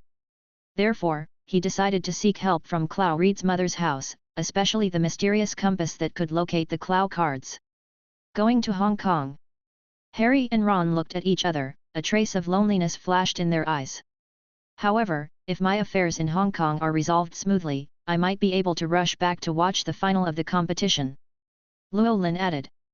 Hearing Rowling's words, a smile appeared on Harry's face again. After saying goodbye to Harry and Ron, Rowling turned and walked towards George Fred's dormitory. "George, Fred, good evening." Rowling greeted them warmly as he entered the door. "Hey, Rowling." George and Fred responded in unison. "I just heard from Ron and Harry that you are all going to watch the international Quidditch match. This is a great opportunity," Rowling said excitedly, with a gleam in his eyes. "Yeah, that's what we were going to talk about," George replied with a smile. "Then can we take this opportunity to promote our internet? Let more wizards know about its existence." Rowling couldn't wait to express his thoughts. "Of course." Fred was very excited. "This is a once-in-a-lifetime opportunity." "Yes, Rowling, if you hadn't come, we would have gone to look for you too." George continued, "We have the same idea. I heard from my father that the Ministry of Magic has placed more than 200 door keys throughout the UK. Scattered throughout the UK for all the international wizards that arrive that day, they can be transported directly to the vicinity of the game site. Except for some uninterested countries, such as Egypt, they prefer flying carpets to flying brooms, so they are not interested in Quidditch. Fortunately, we have already won their market." Fred said excitedly, "As long as we seize this opportunity and promote it vigorously, we will definitely attract a lot of attention. In addition, there will be 10 wizards coming here to watch the event. This is a great opportunity." Although the internet crystal ball sales market in the UK is almost saturated, Bill and I continue to carve crystal runes and wait for this opportunity. Also this year, wizards from other countries consulted us about the internet system, but they were all ordinary wizards and could not make substantive decisions, so we did not report it to you. We now have nearly 10,000 crystal balls. The costs are all paid from the profits of the shops in Diagon Alley and the repurchase fees from the Egyptian Ministry of Magic. We are planning to report to you at the end of this school year," George said excitedly. "You are one of the shareholders and have the right to make such a decision. I will leave the UK for Hong Kong, China tomorrow to take care of some things. I am not sure if I can make it back, so I have some suggestions. Our internet can record and broadcast this event live. A stadium with 10 people must be very large. Many wizards can only see it but not see it clearly. We can cooperate with the Ministry of Magic and use our holographic projection function to replay the entire game process in real time." Rowling continued. "Leave it to us, Rowling. We'll go to the Ministry of Magic's Sports Enforcement Department with Dad to apply," Fred and George said confidently. "Great. I'll leave it to you then," Rowling replied with a smile. "I am very relieved to leave it to you. If time is urgent, I will rush back." The next morning, golden sunlight poured into the room through the window, like strands of golden threads intertwined together, gently waking up the sleeping Rowling. Llewellyn took a deep breath and enjoyed the fresh air. The refreshing breath refreshed him and seemed to be full of strength. At the same time, Hogwarts was particularly lively today. The young wizards packed their bags and prepared to leave Hogwarts. Rowling boarded the flying carriage and embarked on a journey to Hong Kong. As the carriage sped along, after several days of speeding day and night, the outline of the continent finally appeared in the distance. Just as the carriage was about to enter the border, a sorceress wearing a classical cheongsam and standing upright appeared in front of it, suspended in the air, blocking the carriage's way. Llewellyn sensed the fluctuation of magic power, and a trace of doubt surged in his heart. He immediately walked out of the car to check the situation. However, when he saw the person who intercepted him, Llewellyn was stunned. This person turned out to be Li Yelin, Li Xiaolang's mother. She was quietly suspended in the air, with a look of majesty in her eyes. "It seems that you have predicted that I would come to visit you." Llewellyn was not surprised by this. After all, Li's divination skills were so high that it was reasonable for him to predict his arrival. "That's right. Ever since Kerberos chose you as the new Kuro magician, I have known everything. Since then, I knew that the new Kuro magician would come here one day. Please come with me," Li Yelin said confidently. After that, she turned around and left alone. Llewellyn quickly put away the carriage and followed closely behind Li Yelin. He did not deliberately hide his figure, because every time they flew in the air, there would always be thick white clouds like a curtain blocking their figures. This phenomenon made Llewellyn greatly surprised. Li Yelin had profound magical powers. Just flying in the air showed her amazing strength, not to mention that she could also freely mobilize the surrounding clouds. This powerful strength was truly amazing. Soon after, they arrived at a large manor, which was comparable to the Malfoy's manor and also showed the noble status and wealth of the owner. Chapter 150. Fencing with You. Llewellyn followed Li Yellen into the manor, which was shaded by green trees, lush flowers and plants, and a sparkling lake. Following the path by the lake, they came to an antique building. As soon as Li Yellen arrived at the door opened automatically and led Llewellyn in. The interior of the house was elegantly decorated and very grand. Li Yellen sat down on an exquisite chair and motioned Llewellyn to sit down as well. She stared at Llewellyn quietly, with a hint of complex emotions flashing in her eyes. "Krubros, why don't you come out and meet your old friend?" Li Yellen said softly. Her voice was ethereal and gentle. At this moment, the sealed book appeared with a golden glow, as dazzling as the sun. Then, Xiao Ke slowly emerged from it, his body emitting a faint light. "Xiao Yellen, long time no see." Xiao showed a happy smile on his face, and his eyes revealed his familiarity with Li Yellen. "It's been a long time indeed. It seemed like I was still a child the last time we met." Li Yellen raised the corners of her mouth slightly, revealing a faint smile, and greeted Xiao. Xiao Ke saw Llewellyn watching their conversation suspiciously, and understood Llewellyn's doubts, so he took the initiative to explain, although Clow Reed has been dead for decades, the Clow cards will not disappear. Whenever a new Clow magician appears, the Clow cards will be scattered and become a test for them. Only when the Clow magician successfully passes the final trial, the Clow cards truly belong to their owners. However, if the Clow magician fails the trial, the Clow cards will be sealed again, waiting for the next suitable opportunity to find their master again. In this process, the descendants of the Li family will participate in the test of finding and sealing the Clow cards. The last time the Li family sent out was the person in front of you. So that's it. It seems that the last trial failed, Llewellyn muttered in his heart. At this moment, suddenly a huge flame came towards Llewellyn like a fire dragon, with fangs and claws bared. However, Llewellyn remained calm. He felt the violent fluctuation of magic power in his body. A water dragon appeared out of thin air around him, hovering to protect him. At the same time, Llewellyn's body gradually transformed into the form of water. Xiao Ke seemed to have expected this to happen. He muttered to himself, "No wonder the Li family didn't send any descendants to help the new magician. It turns out that the real test is waiting here." Li Yellen, who was sitting next to him, stood up suddenly, her eyes showing an unprecedented seriousness and attention. She never thought that this new magician actually had a water spirit body. Moreover, he could comprehend such a powerful power in the reservoir card. When Llewellyn walked into the door, he had already noticed that there was a person hiding behind the screen. At this moment, when he saw the figure of that person, he was wearing a green Taoist robe, holding a Tai Chi Bagua sword, with chestnut brown hair and amber eyes. Llewellyn recognized at a glance that this person was Li Xiaolang. His resolute eyes looked very cold. Llewellyn observed the situation around him and found that Li Yellen did not make a move to stop him. He understood that this was obviously a test for him. Although Li Xiaolang's attack was fierce, he did not intend to take the initiative to attack because he had enough confidence in himself. Li Xiaolang was also very surprised that Llewellyn was not hurt at all and had such a strong magic power. Llewellyn was surrounded by water at this time, and Li Xiaolang showed a sneer on his face. He quickly took out a talisman and muttered, "Call the Thunder Emperor." In an instant, a strong lightning gushed out from the talisman, and it rushed towards Llewellyn with amazing power. However, Llewellyn did not panic. Instead, he calmly observed the situation around him. At this moment, not only did he not transform his water form, but the water dragons surrounding him quickly merged into his body. Then, a ferocious thunder beast jumped out. Although water is conductive, lightning is not the enemy of water.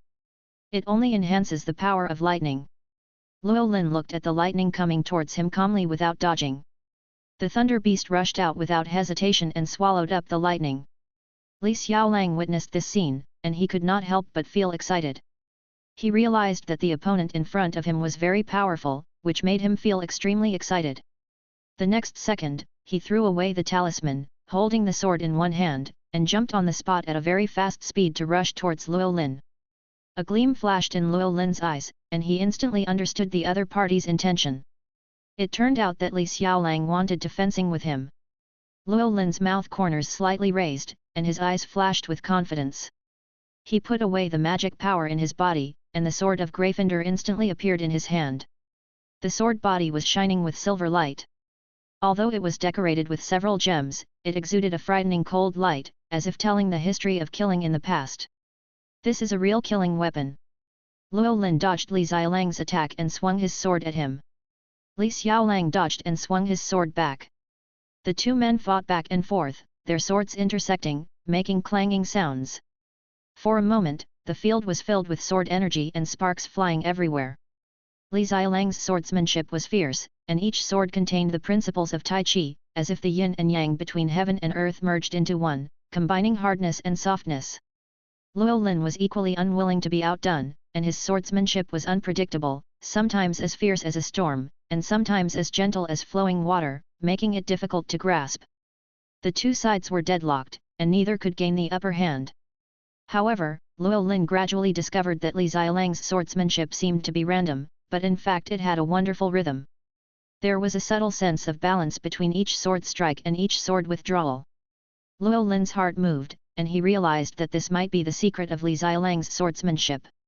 He began to try to imitate Li Xiaolang's swordsmanship, interpreting the changes in it in his own way. Gradually, he felt a strange power flowing in his body. This feeling was like the first time he understood the way of Tai Chi. At this moment, Li Xiaolang suddenly launched a fierce attack. His sword became more fierce, sweeping over like a storm. Luo Lin was not in a hurry, and used a move of 4 ounces to move 1,000 pounds. He gently waved the sword in his hand, and an invisible sword energy whistled out. This sword energy seemed soft and weak, but in fact it contained endless mysteries. It cleverly used the power of Li Xiaolang's sword and dissolved it into nothingness. Li Xiaolang's sword suddenly lost control and flew into the air.